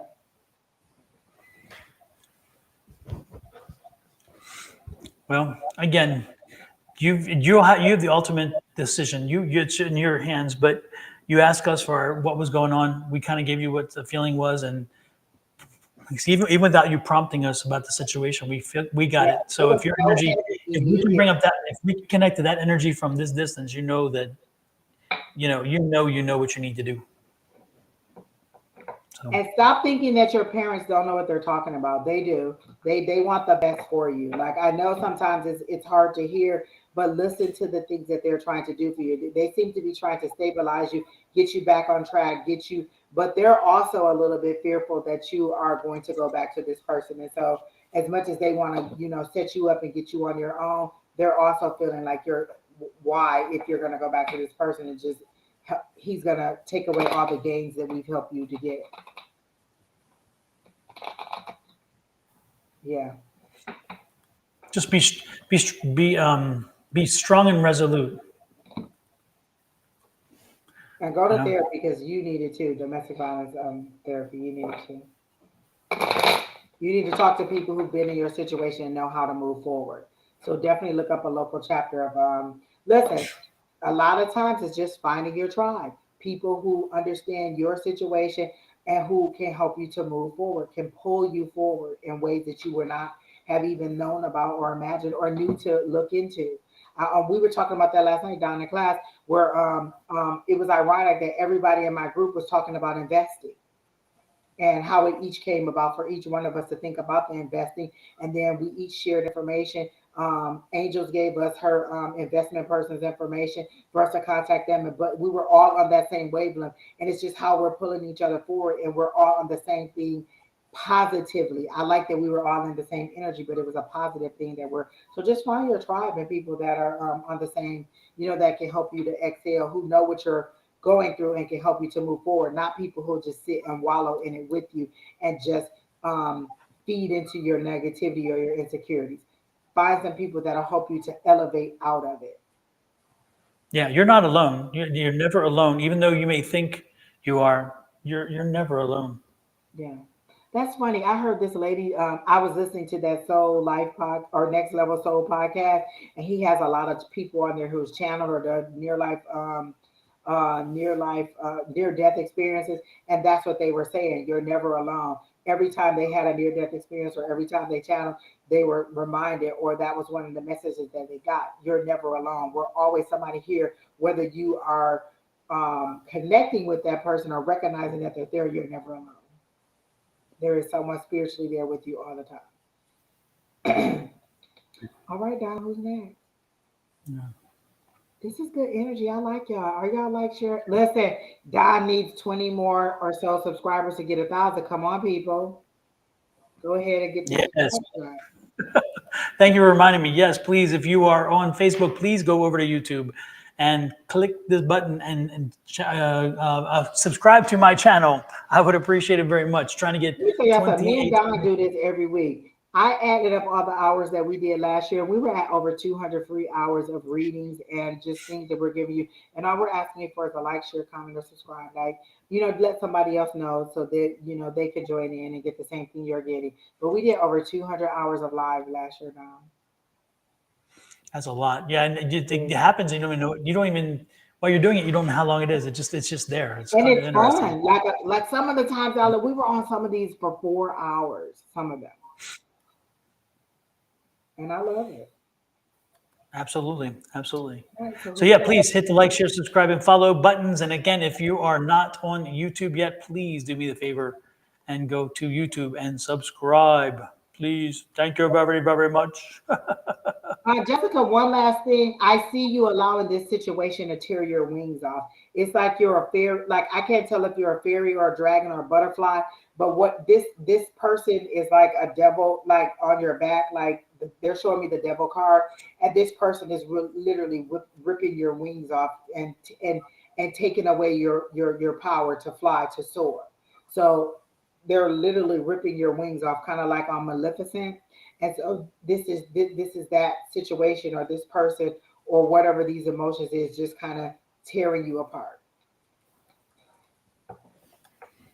All right, so let's see who we got next on. Brittany Kittle, who is that? She asked for a reading. Jessica, are you in like that's not important. I just thinking you're in the South, like Oklahoma, Arkansas, somewhere in that range. I just wonder if that's where you were. Brittany Kittle. Let me find Brittany Kittle. Brittany, specific or general reading? Let us know. Also, Vladimir. After that, Vladimir Josu. I don't recognize that one. That'd be nice to him. So Vladimir, stick around, and you'll be next. I wonder if he changes his name, because I feel like somebody else is on here with a weird name like that, and maybe he changes his name. What's interesting, because I used to know I knew of somebody who was Josu, but that was in life, and that was her name, Josu, and I thought, how interesting.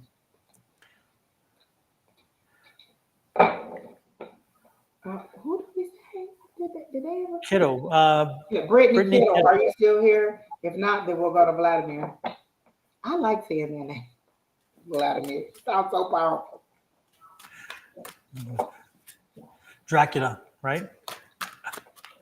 Count Vlad. Okay, Brittany's here. So immediately, Brittany, the card that fell out you was the Seven of Cups, which seems to be a lot of choices, a lot of things, a lot of options for you. That was the first thing that came out. Like you have a lot of you have decisions to make, and there's a lot of options. But be careful on their television, because some of them could be like, some of those are good things, and some of them are not so great things, or some of those things that could cause you some issues down the line. So be very mindful of what you're doing. Like they're telling me to make sure you dot your I's, cross your T's, and that you read the fine print on everything in relationships and situations, in jobs, and whatever you're doing. Every decision that you make sure you make carefully and not in haste, because they're showing me the Knight of Swords, and they're showing me an X through it. Like, don't make your decisions in haste. Make sure you are getting the right information. And what came up was the Fool card, like you just stepping out on a new journey, and you're not, and you have the tendency, or you could be in that energy of just going in like la da da. I don't see, I don't care. This is my new journey, and they don't want you to do that, because the next card for you is success and achievement if you make the right decisions and you follow the path of that leads to joy for you. Again, the heart, what makes you happy, and how will that joy come? That doesn't necessarily mean you don't concentrate on the money. This amount of money would be joy for me doing this job at this time, at this place, with these people. So these are the things that you could ask for. And so what they're showing me is to be careful in your decision making, and make sure you're making the right choices in all situations in life. They're not showing me anything specific, but if you make the wrong decisions, then, and you like don't kind of think about it, then you're going to be a little bit off center. And yes, Dawn, those are the cards that I'm using.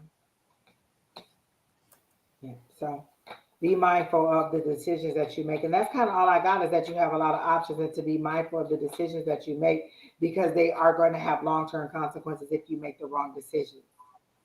So it's just all the options, and be careful of the options. It doesn't seem like you're having a shortage of opportunities come your way. Just make the right decisions based on what makes you happy, you over the next person. So don't lay down your power. Brittany, the thing that I'm getting for you, that I'm picking up for you, is the. Oh, by the way, again, this is the deck Angie's using, so you know what kind of deck it is. For me tonight, I'm using the Dream Tarot deck, and I'll pop that up in a minute.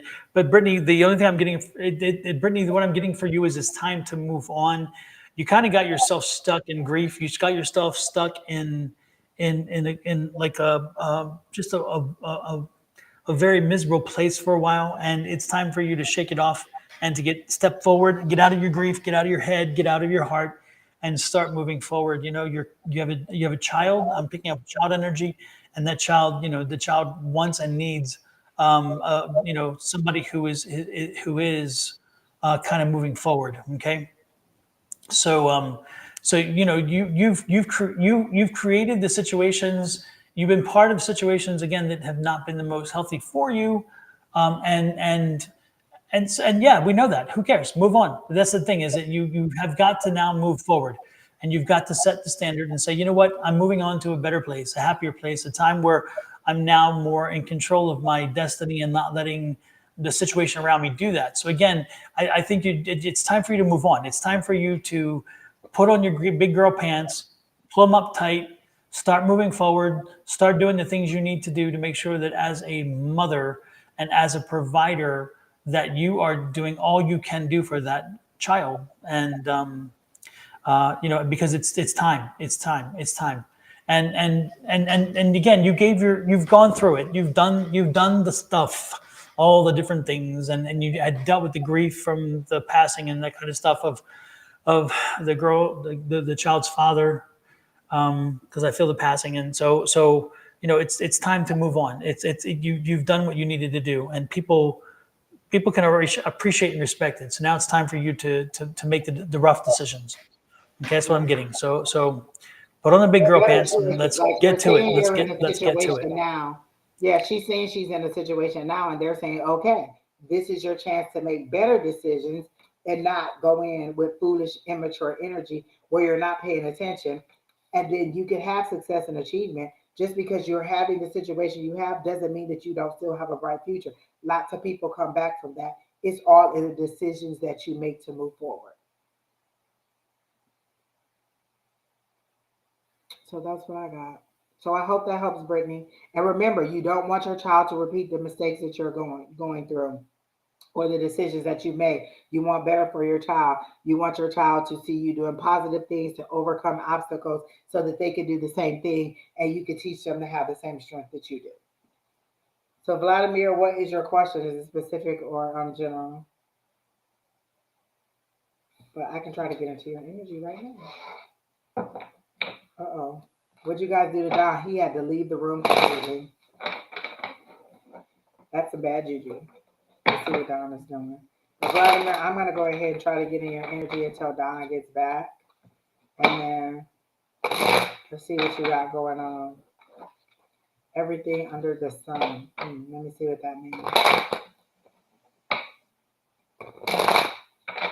Is there an inheritance coming to you? Did someone just pass and leave your inheritance? Because I heard everything under the sun.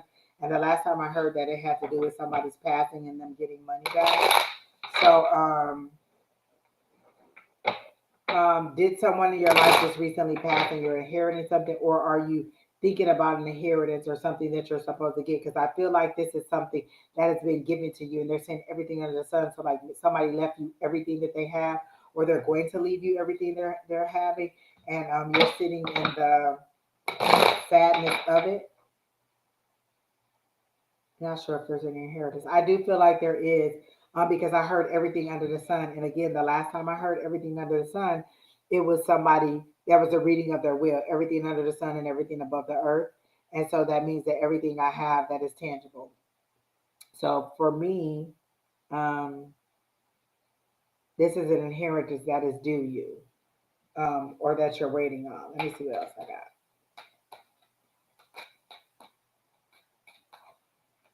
got. Like, do you have paperwork or documents or something? Because they're saying, did you go through everything? Like, I feel like there's something, some documents or some paperwork or something that will be revealed that something was left to you. They're showing me like the house from Charm, so it could be property that was left to you that you don't know about. So I do feel like something is being given to you, and then I feel like you've been in a very maybe you've been in like some chaos or some drama, or things have been a little bit busy for you, and they're taking you to tranquility, like in a mental space of tranquility, because this is a six of swords. Swords is air energy. It's sixes are overcoming from the from whatever the defeat or the loss or whatever went on with the five. or the chaos, or the conflict from the 5. So you're now in the 6 and you're moving on to tranquil. You're going on. The waters seem to be slowing down. So you are moving on to a place where things are a little bit more steady and stable. And then I got the Ace of Pentacles, which is new beginnings. And these are new beginnings in blessings in money matters or career or finance or something like that. So I do feel like there's some new opportunities that are being given to you. Remember, this is the hand of the universe or the hand of God sending this thing to you. And this is you getting uh, that new start or that new opportunity from the universe. So that's what's going on. They passed away very recently. Uh, yeah, so whoever it is, I feel like they left something for you and you haven't gone through all the stuff or whatever it was, or maybe you'll be given something, but if there is something that is a bit valuable in there, and not necessarily just a personal keepsake, heartache, heartfelt thing, it seems to be something that is monetarily valuable to you, and that will help you to, I don't know what way it'll help you in. Um, are you trying to open like a facility where you take care of people? Like maybe you'll have like a group home or something like that? Because they're showing me a house, but they're showing me you transforming. Like say you inherit a house, they're showing me you transforming it like into maybe a group home or a place where people could do and come and do like rehabilitative care. So is that kind of something that you're into, like CNA or some kind of recovery or some kind of house that you would have where people will come and stay and get therapy or treatment or whatever it is that they need in that?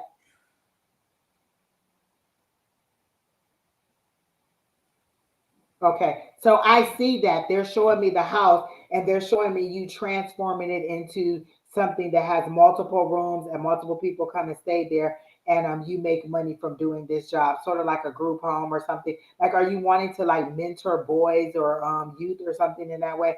Because I see you being the person who's running this house or yeah, running the house. You transform this house from like something that is kind of broken down, and then you get the money or you get the resources to kind of build it up and turn it into what you want, and then it becomes your new money making opportunity. So I feel like that's what you're being given. Like whoever this person is that passed left you this thing that is going to help you to further whatever dream it is.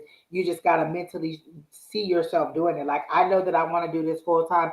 I never take that away. I don't exactly know how to make that come about, but I know that my guides are working on it behind the scenes. So I don't worry about the how. I just keep telling them that this is what I want. So if that's what you want, you need to let your higher power know and let them worry about the how, and then everything will fall in line to you. So I feel like that's what that new opportunity is. Maybe you opening that group home or doing some kind of care in a facility that you own or that you run. So that's what I got for you. Sorry about that. I popped the system just froze on me for a while, and I don't know what happened. So Okay. I'm back. Anyway, yeah. The only thing I don't know what we're on Vlad, right? Uh-huh. Yeah. The only thing that I was picking up for Vlad is a crossing over, and I just felt like somebody had crossed over, and that there's been some. It's not really. I don't know. I just don't think there was closure there, and so I'm getting the feeling of this feeling of not so much need for, I guess closure, maybe not the right word, but I just don't think that. Well, maybe closure. I don't know. There's just this feeling of things undone. Yeah, Things you said undone. someone just recently passed. Yeah. So it was, yeah, father figure, of course. Yeah. No. And I feel that, yeah. And I just feel you feel a little bit lost. Not that they were, not that they kind of kept you in on the path, but I just feel like you just feel like, again, you feel the loss in a way that is much deeper than you anticipated, and it's having a bit of an effect on you. I'm saying go with it. I'm saying go with it and allow yourself to have that emotion. Allow yourself to deal with it. To have that that unhappiness, that sadness, that discomfort. Allow yourself to have that. Not a lot of people do. A lot of people try to put a barrier up and not deal with it. And I'm thinking you need to. I think you just need to let it out. You need to express it. If you're not comfortable doing it where you are, maybe go drive off into the countryside or something. Get out of the car and just have a shout. Just yell loud and then fuss at the world and say, how did you let this happen? Why did you let this happen? Just get mad and let yourself vent. Let yourself have the emotional outburst. If you need to cry, do that too. If you need to punch something, take something that you can punch if you need to, whatever you need to do. But I do think you need to vent this. This is not a healthy energy. This is an energy that needs to be released. And if you keep it bottled up in you, I don't think it's going to be a positive thing for down the road. I think you need to let it go and express it. And I think that you need to not be afraid to express it, because again, I get the feeling that part of you is dealing with the cultural thing that says, we don't have feelings. We can't emote. Bullshit. Do it. Allow yourself to do it, because I think the alternative is not good. So there you go. That's what I'm getting. Exactly. We got the same thing down because I got the deceased person, and I think that they're leaving him some money or something, or there's some kind of inheritance. Because I heard everything under the sun. Isn't that something that they say, like when they're reading wills, under the sun and beyond the earth or something like that? Somebody just had their will read, and that's the way that they describe inheritance. So, all right. Yeah. So who's next one? It's heavy. It's heavy, Vladimir. It's heavy, but you got to stop carrying it though. That's the thing, is you got to let it go. You got to stop carrying it, because it can be dangerous. So, so let's do Orlando Jumbo. I've not seen that name before. Okay, Orlando. May I have a reading as possible? You didn't Orlando, is it general or specific? Exactly.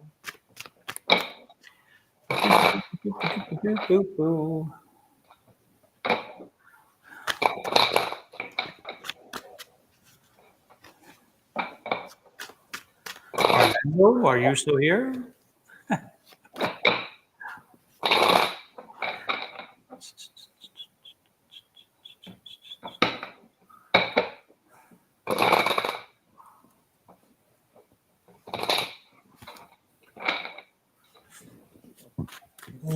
Maybe he didn't get out that quick. I don't know.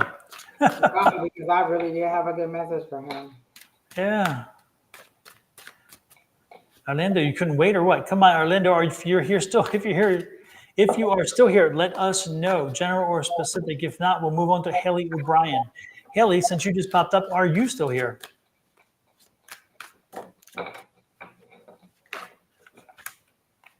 Raya, we're not going to tell you if somebody's going to come back. We're not doing love readings.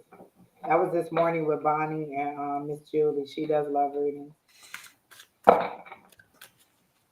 Okay, Haley's here. Haley, is it general or specific? And if it's specific, please give us the question, not just say specific. Remember when people it's right specific, we used to be like, we're psychic, but come on now. Exactly. Help me out just a little bit. Stay with me and I will bless you.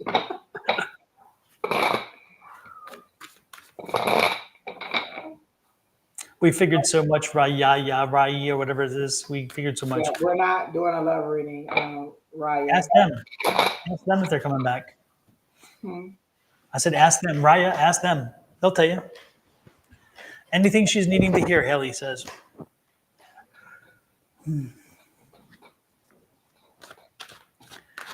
Haley, are you having a problem with your back? Because as soon as I mentioned your name, I'm sort of feeling something with my back. And I don't have a problem with my back, generally speaking. So I don't know where that's coming from. Are you having a problem with your back, Haley?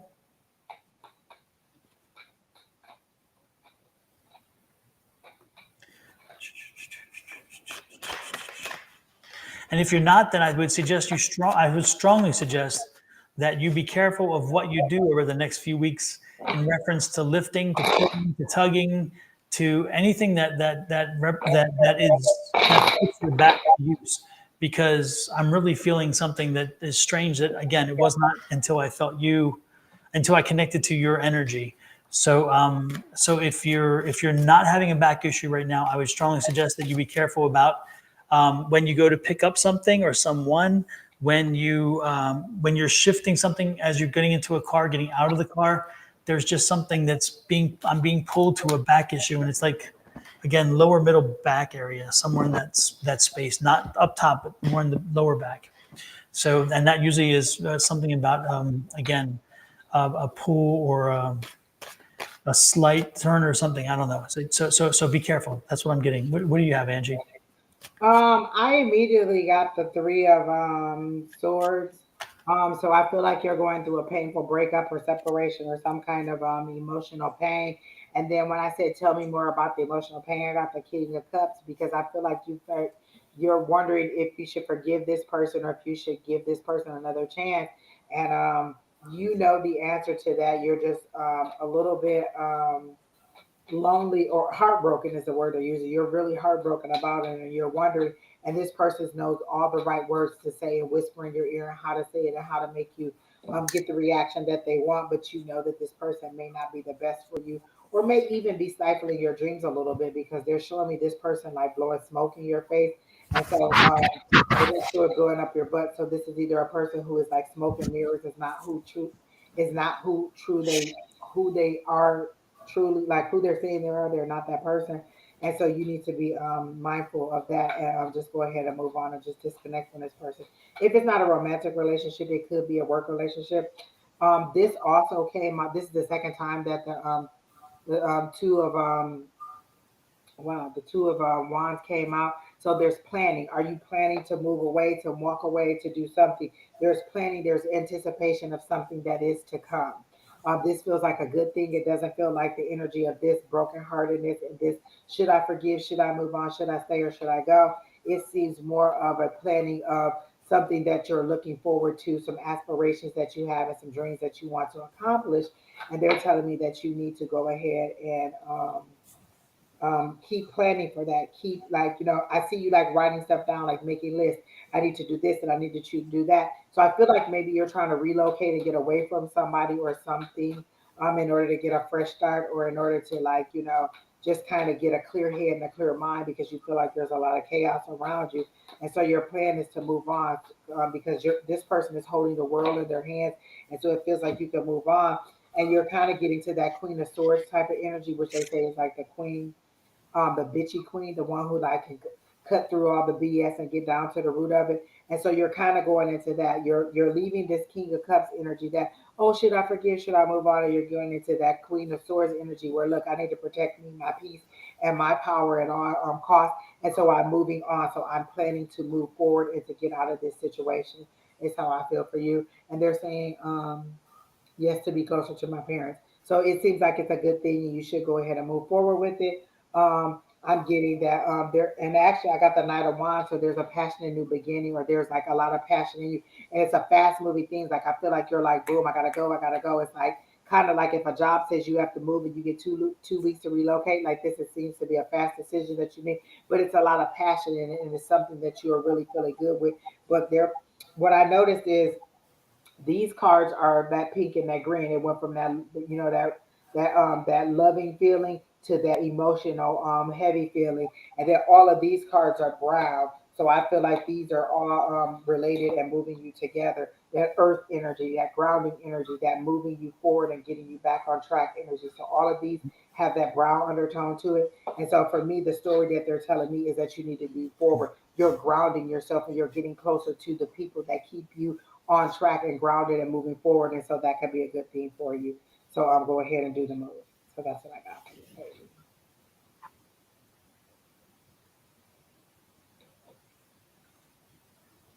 So no, there's a strange there's a strange feeling. Uh, it's kind of like it's like a yours, mine, and ours situation. So it's like it was an old movie, yours, mine, and ours. It was like a combined kids. How many kids do you have, Haley? Because I feel like there's did you and your husband have bring kids together, or did you have a bunch of kids by together already? Did or because I was just kind of curious. I'm getting this feeling of kids, many kids. Um, so and that energy, which is interesting, and that's kind of a driver for you. It seems it's an energy driver.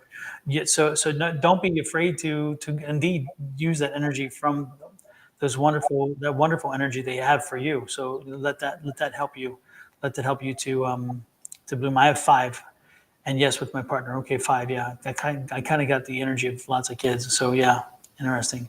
Yeah, and they're interesting. So yeah, use that energy when you're running low and when you're feeling kind of depleted.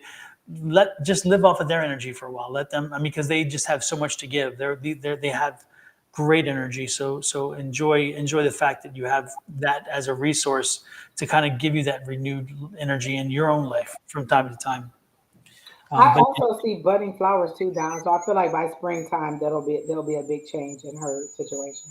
mhm, yeah, yeah.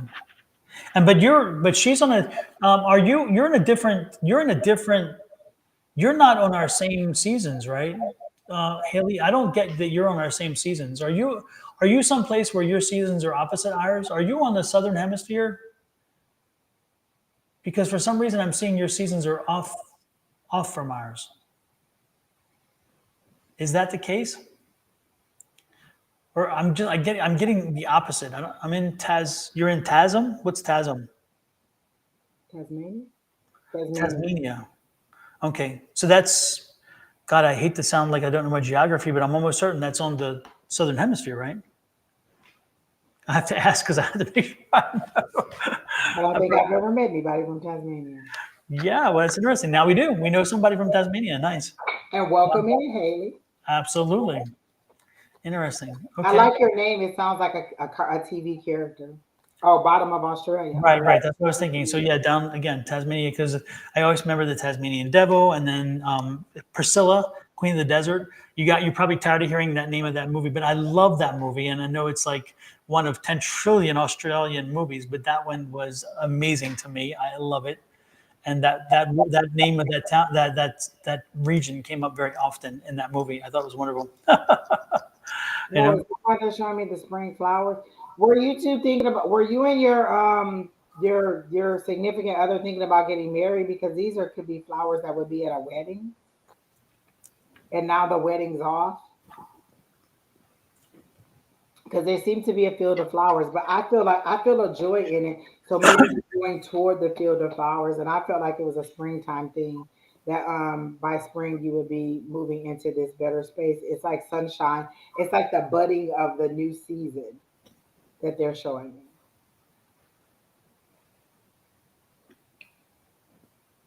Or that freedom of frolicking Little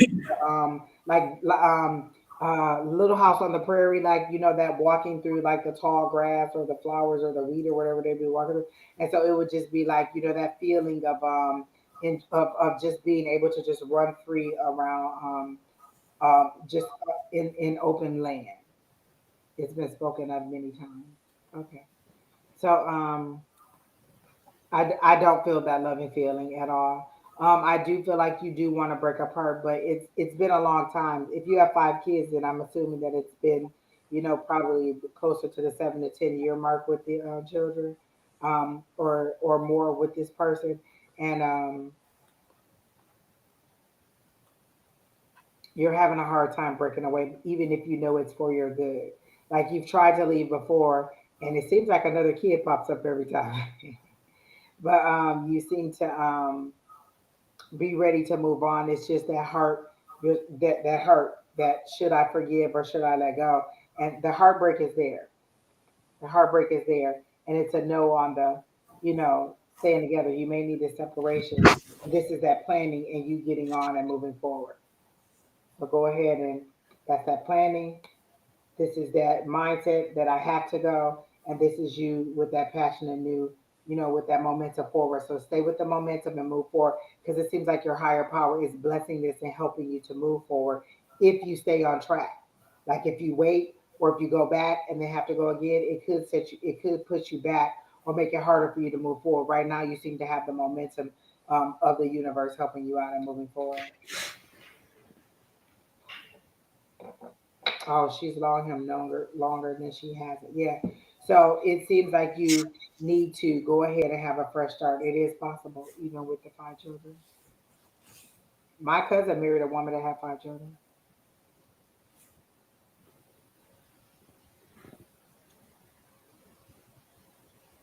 a lot of responsibility. All right, Don, what's next? Who are you drawn to? Anything? I don't know. Who is Lynn C's? I don't think I've ever seen that name. Lynn C's, are you here? Or Sierra Foxtrot? Oh, I like that. Sierra Foxtrot, that's cute. Yeah. They have General. Who? Which one said general? Sierra Foxtrot. Sounds good. All Sierra right, Foxtrot, are you still here? that is so cute. I like that. And That's I how think that's the in the military. See, that's how you'd say SNF, Sierra Foxtrot, right? yes, I like that. That's so cute. Do you have a Lynn and Sierra? Lynn, you'll be next. Sierra, do you have a question specific or general? And same thing for you, Lynn. In the message that she has up, she said general, so I don't know if she now has a question. Oh, so general. Oh, you're right. I see it. I didn't even read it. I clicked on it. I didn't even read it. Oh, jeez. Lord have mercy. Thank you, Angie. We're 2 hours in, I Don. get the Look, glasses on, but I must not use them. we're 2 hours in. We can't see everything straight. Oh my God. Oh, she used it because of her job. Oh, okay. That is so cute. I love it. Okay. My goodness. They showed me a chessboard. They showed me a checkerboard, the red and black of it. So I thought checkers, and then they showed me chess pieces. So they're saying this is chess, not checkers. So you're using some kind of strategy in order to make these decisions or to outwit somebody. It seems like you're going to battle with somebody, and they're showing it to me as in the 7 of swords instead of the 5 of swords. I feel like if it was the 5 of swords, it would be like a for real battle, like drama, chaos, conflict going on. But with the 7 of swords, it's more that outwitting somebody, using strategy to make better decisions, or to outthink this situation, like to think your way out of it and not get into a battle with it. So they're showing me chess, not checkers. So I feel like whatever it is taking the mental, like you making great moves in order to outshine this person.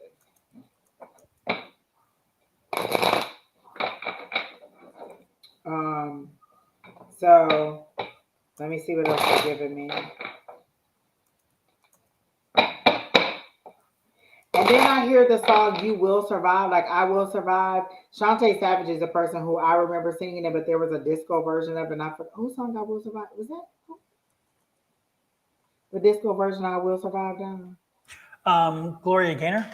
Okay, yeah. So then I hear the Shantae Savage version of it where she slowed it down a lot and had a more soulful, raspy voice to it. So I heard "I Will Survive," and so I feel like you are going to make it out of this situation that you're in, where you're having to use. Is this a legal situation? Because they're showing me like they keep showing me chess, not checkers. And then the card that came over was the 9 of Pentacles, which is kind of like that wish fulfillment, that independent wealth. So I feel like you're going to win whatever this battle is. So is this a legal battle, or like are you having some kind of legal issues where you're suing somebody or somebody is suing you? I'm going again. So that's how I'm getting this. Like you're gonna win this out. Like whatever the situation is, you're gonna come out on top, and you're going to win. But it feels like a legal situation now. It doesn't feel real heavy. It just feels like it's something that you have to do. It's a necessity, but it doesn't feel like super heavy, like it's going to be devastating to you. So, Gloria Gaynor. yeah. All right, so that's what I'm getting for you, is that you will get victory in this situation. Again, this is that 9 of Pentacles, so it seems to be a money matter or a legal issue, or legal situation that you're going through, and that you're going to move forward with it and get some positive information. Then I get the Death card, so it's also a transformation, like a spiritual transformation that you're going through. You're saying you're not going through a legal situation, or you're not going through a situation where you're battling with somebody, because they're showing me chess, not checkers, which means that you're playing something and there has to be an opponent unless you're just playing by yourself. But there seems to be somebody you're trying to outwit or you're trying to outsmart in this situation. and you're going to come through victorious because you got the independent wealth card, which is the 9 of Pentacles.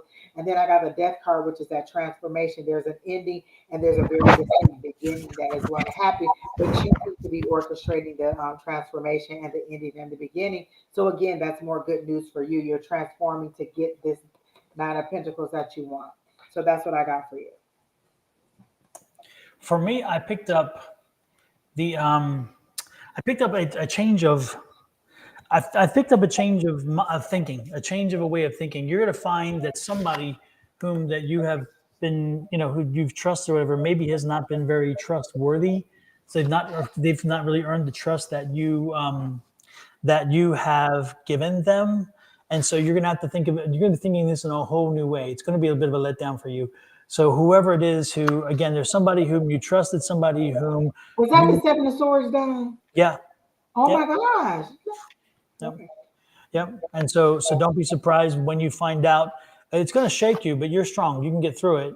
But again, you're going to have to think a different way. You're going to realize, trying to get back with your ex. Don, where is that? Look at my face. Don doing it. There, exactly. Yeah. No. Yeah, exactly. Don't do it. Pull it up quickly. Yeah. Do it. No. Don't do it. No. No. Again, you can't. There's a trust issue there, and that trust issue has never been overcome.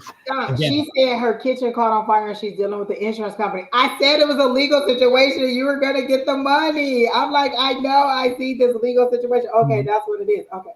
Listen, Sierra, don't be playing with me. I know I saw a legal situation and you're going to get the money. That's what they're showing me. You're going to get what you need in order to move forward from this. Okay. Yeah. But again, you got to see him for what he is, not what you think he was, what he could be. Go back. The edge is near. Go back. The edge is near. And look, is it pre-retrograde or something? I feel like we just got out of it, but this feels real retrograde-ish or real comeback energy. Don't do it. Just Lord help the child. Yeah. There's a reason why you broke up. I can say, Sierra, just remember all that you've been through. Remember all that has happened. That doesn't change overnight. That doesn't, I'm not saying that it will be the same. What I'm saying is that the cards are saying that what you're expecting and what you're hoping is not what reality will bring. And so I give you that notice, that warning. What you do with it is up to you. Spirit gives us these messages because y'all ask and we tell you. That's the best we can do for it. So exactly. There you go. Next in line is C. What was it? C. Oh, Lindsay. Sierra, the song I heard for you was Jasmine Sullivan, Pick Up Your Feelings. Yeah. Lindsay, do you have a specific or general question? Oh, I decided to leave my job. It was challenging. Will I find another? Okay, thank you so much. I should have seen that. That's good. Okay. Will you find another? Well, you're going to find another. The question is are you asking when or what? Is that more the question? Because you're pretty much certain you're going to find another. Thank you, Matthew. It's good seeing you. Good night. Night, Matthew. Exactly, JoJo. People do show their true colors. Mm-hmm. That's the other thing is like once somebody tells you who they are, listen the first time, believe them. I mean, it's like I hate to say that, but it's the obvious. I'm turning red flags pink and thinking like, I know he said he'd kill me, but it's so cute. He loved me so much. Mm-hmm. Okay, then when he tried to kill you, he crazy. Well, he told you. Yeah. Yes, you're welcome, Sierra. I hope that helps you out, and I hope that you get the money soon from your insurance situation, and that you don't have to battle with them too much. Like, is it something about the pictures? Are they not like? They're showing me photos, so it has something to do with the pictures that you submitted or that were taken regarding the damage or something. All right, Mr. Lamb, let me get into your energy, Miss Lamb. You know what, Don? I picked up one of my very first traditional Rider-Waite deck, And I Uh-huh. was playing with it the other day in class. Two of the cards are missing, but it felt so like home. Like I love the energy of it. And it was just talking, talking, talking. And so that's why I went back to my Rider Waite deck. Like I just love the energy on it. It's so like specific and traditional. That's why I love tarot. It's like snatching the band-aid off. Just say it. Yeah, Rider Waite, which is what I'm using as well, is it doesn't. I feel like it doesn't fight me. It doesn't challenge me. It's like Says it. it wants to work with me. Yep. I love it. I love Yep. it. Yeah. Yep. All right. And then what I'm saying is you have a little bit of a weight in front of you because you feel like, again, you really feel kind of frustrated and a bit lost in the sense of what do I do, and you kind of identify with yourself based on what it is you were doing, but you're okay. You know, the change is coming. Okay, be comfortable with the change because I'm getting King and Queen of Cups, so the happiness is coming, but it's going to be a change in kind of careers. So you're not doing quite the same thing you were doing, but you will be doing something similar. And again, the queen is saying be patient, but the king is saying that when it comes, it's going to be a good opportunity. So it's going to take a little bit of time. You're going to find it and it's going to work for you. Now, with this job, once you get it, make sure that you make the job yours. This is the Empress. So again, it's that new job, it's the fertile new energy, the new opportunity, but you need to put your seal on it, your own stamp on it, make it fit you and your energy. And ultimately it'll make you happy because this is the happiness card, this is the celebration card. So you're going to feel like, hey, I finally found the job I needed. But again, make sure you're patient, and it's going to be a little bit different than what you're doing now and a little bit more outside the box than what you have, but it's actually going to work to your advantage. So make it your job, make it represent you, and ultimately you're going to be happy with it. That's what I'm getting. I love that, Don. And when you were talking about her being all tied up with that eight of swords, I got the four swords. Like you needing some rest, you needing this time to recuperate, to rejuvenate, to change your mindset. And then what you get, two aces, two changes, two new beginnings. This is one. This one more has to do with like inspiration, creativity, and being encouragement. You know, and moving forward in that way with creating new ideas. And Don said you weren't going to be doing the same job that you were doing. I literally got a job change. Like they were showing me you going into a new industry. I don't know if you're in the medical industry and you want to leave or if you're trying to get into the medical field because they showed me stethoscope. So I feel like you are definitely doing a career change. Like you're not doing whatever it was you're doing. You're going to something else. And then I got the Ace of Cups. That's that new love, that joy, the emotional awakening. I feel like this is you getting that outpouring of filling your cup up, but what you're going to do again needs to be tied to your joy. What makes you happy? What hours do you want to work? What days do you want to work? Do you want day shift? Do you want night shift? What salary will make you happy? What distance will be fine? So put all those things out there so the universe can have some things to pour into you. If you just say, I want another job, then you're just going to get the next job that comes up. At my other job, we have these AI robots that come up and they say, don't send all of your AI robots away because if there's no one there at your station, they're just going to send the next available one, not necessarily the one that you need for what it is that you're trying to pack and send away. And so what they're saying is make sure that you're aligned with what you want. Make sure the universe knows what you need. Or don't just say, I'll take a new job and then you'll get anything. You'll get the next available job versus I want this and this is what I need you to bring to me. So be mindful and let the universe know what you want. What is the best of all worlds for you? Or what are your options that you would be considering? And then allow the universe to help you navigate to those things. It's okay to want things. A lot of times I think people have learned from like religion or from other things to feel guilty for desiring something different or desiring more than you have now. And it's not a bad thing. It's just letting the universe know that you're ready to move forward. You're ready to go to the next level and not laying down your power by saying, well, whatever it is you want to give me, you're never going to hear me say that. No, no. I'm always specific. I always need you to know in the general area of what I want. Okay. So go ahead and let the universe know what you want. And your opportunity for employment is coming up, but you do need this rest. And I don't see it. And I hate to say it, but I hear like 2 to 5 months.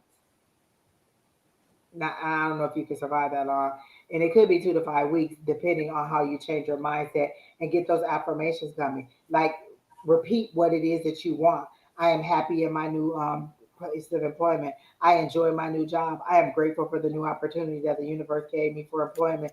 I am grateful for my $10,000 increase in salary. Whatever it is that you want, speak those things into existence and allow them to come to you. Oh, AI robots.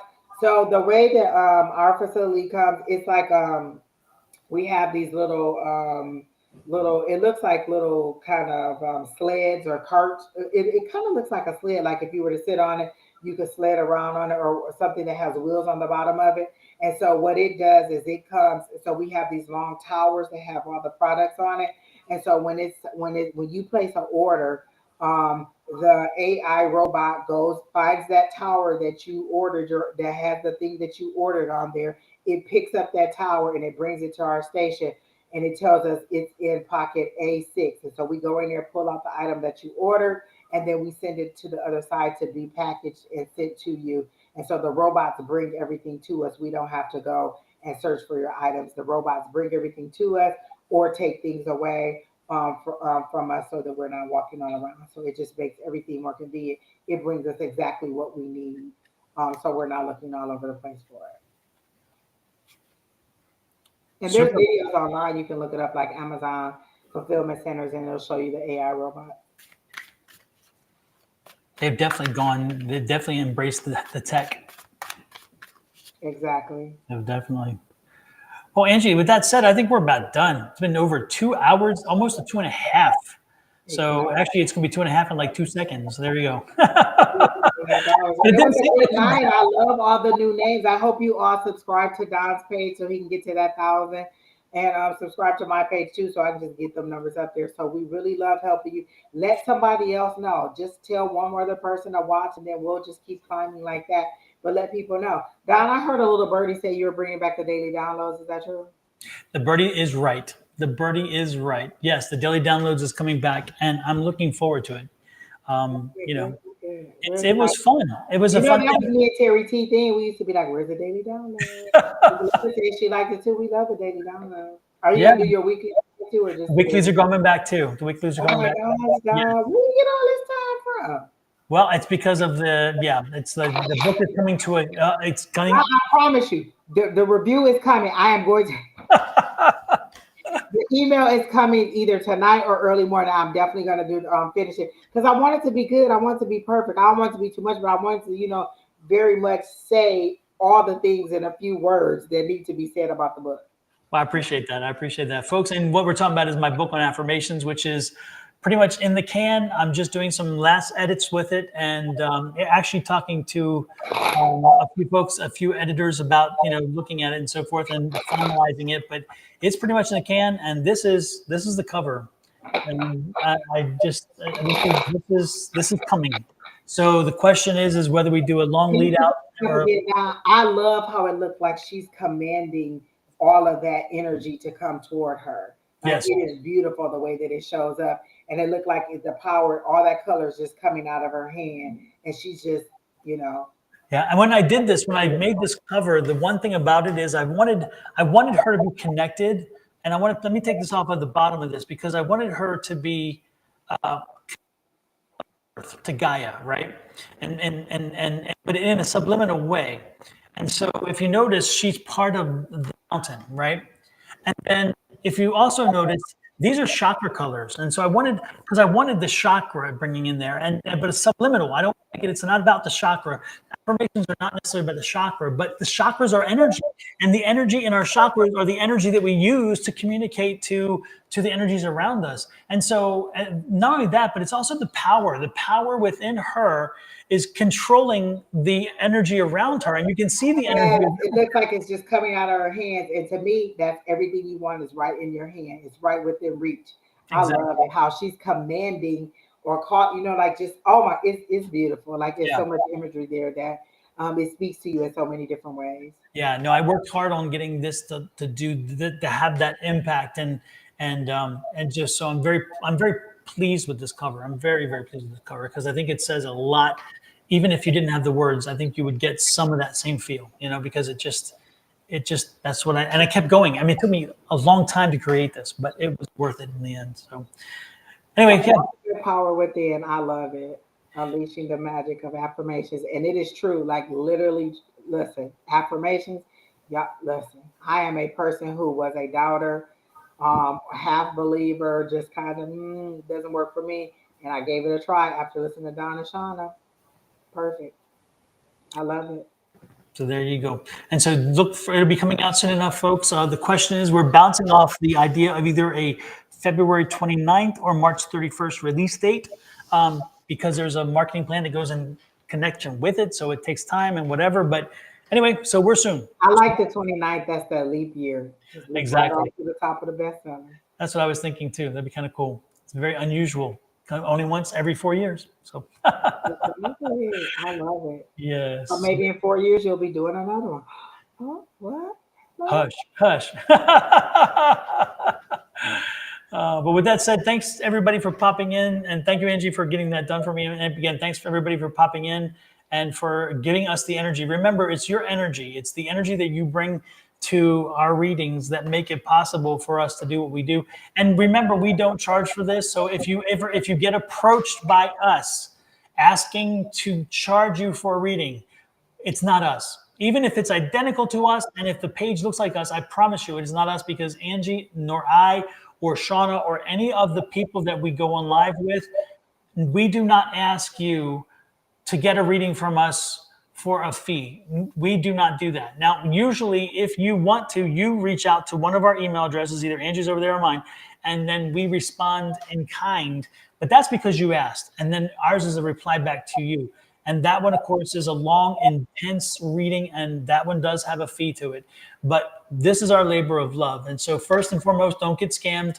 Don't let anybody convince you that they are us, because we do not solicit readings from you. So please, please be careful. The next thing that I would suggest as well is that when you're watching other people, do the same thing with them. Don't fall for the same things, because we know so many people online who have had their stuff stolen, and it looks a lot like them, but it's not. Okay, so Do you know somebody stole my sister's Instagram page? She doesn't do anything. She barely even posts on there. They took her name and then put a 10, like an underscore and a 10 after, but it's her picture. I said, I was like, wait, my sister got a new page, and they took all her stuff and created it. She was like, that's not even me. I don't even post on her that much, and they just stole her page too. Listen, okay. people, I have tons of messages that I need to return from people who actually contacted me. You think I got time to be coming to your inbox asking you for some money? I don't. Exactly. So there you go. And then the other thing about that, folks, is that, again, since we don't do this, we don't charge for this time. The only thing we ask is like, share, subscribe, follow. That's the only thing we ask in return. And so, and that you come in with good energy and with good intentions.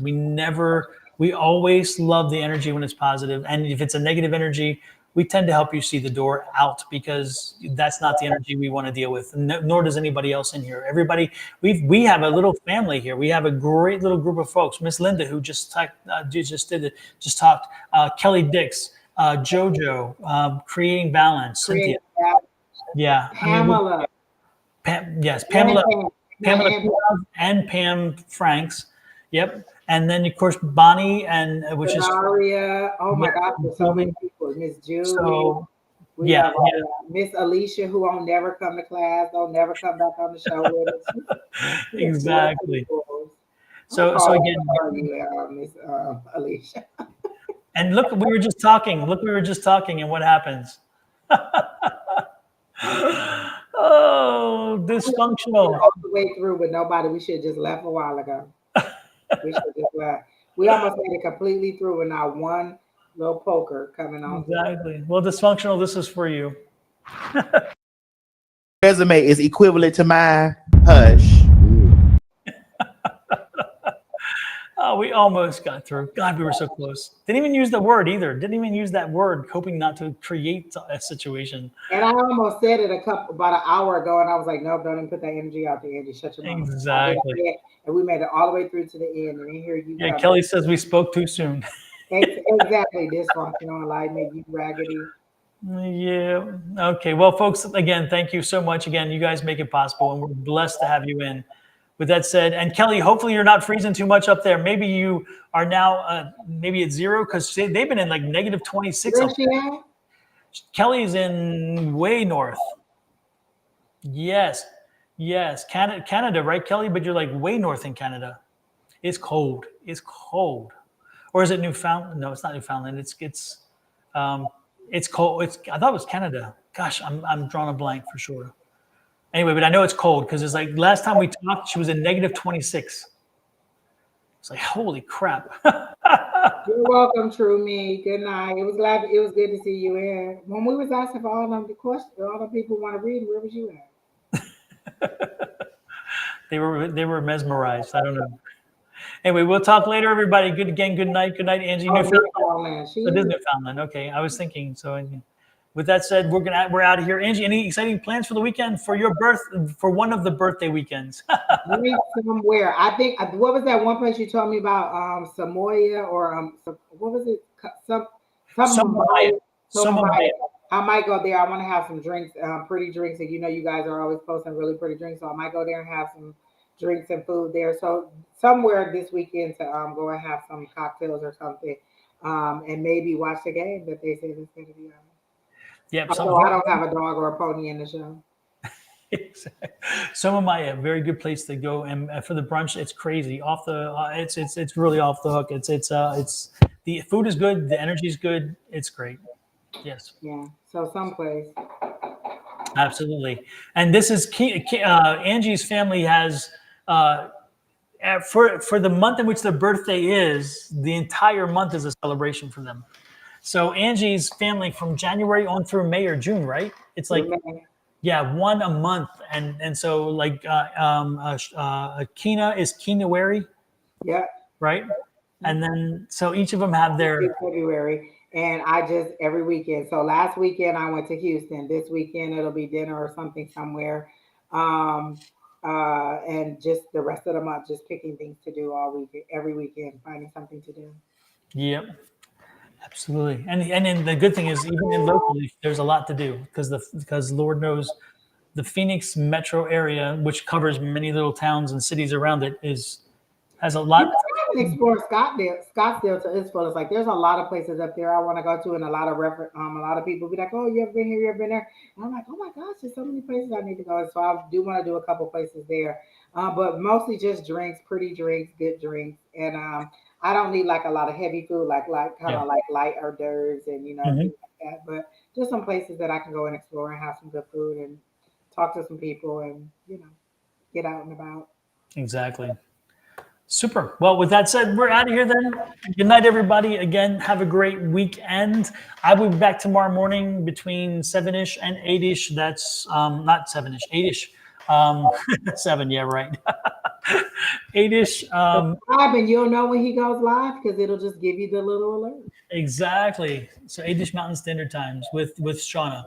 Until then, we will say good night, sleep well, and we will talk tomorrow.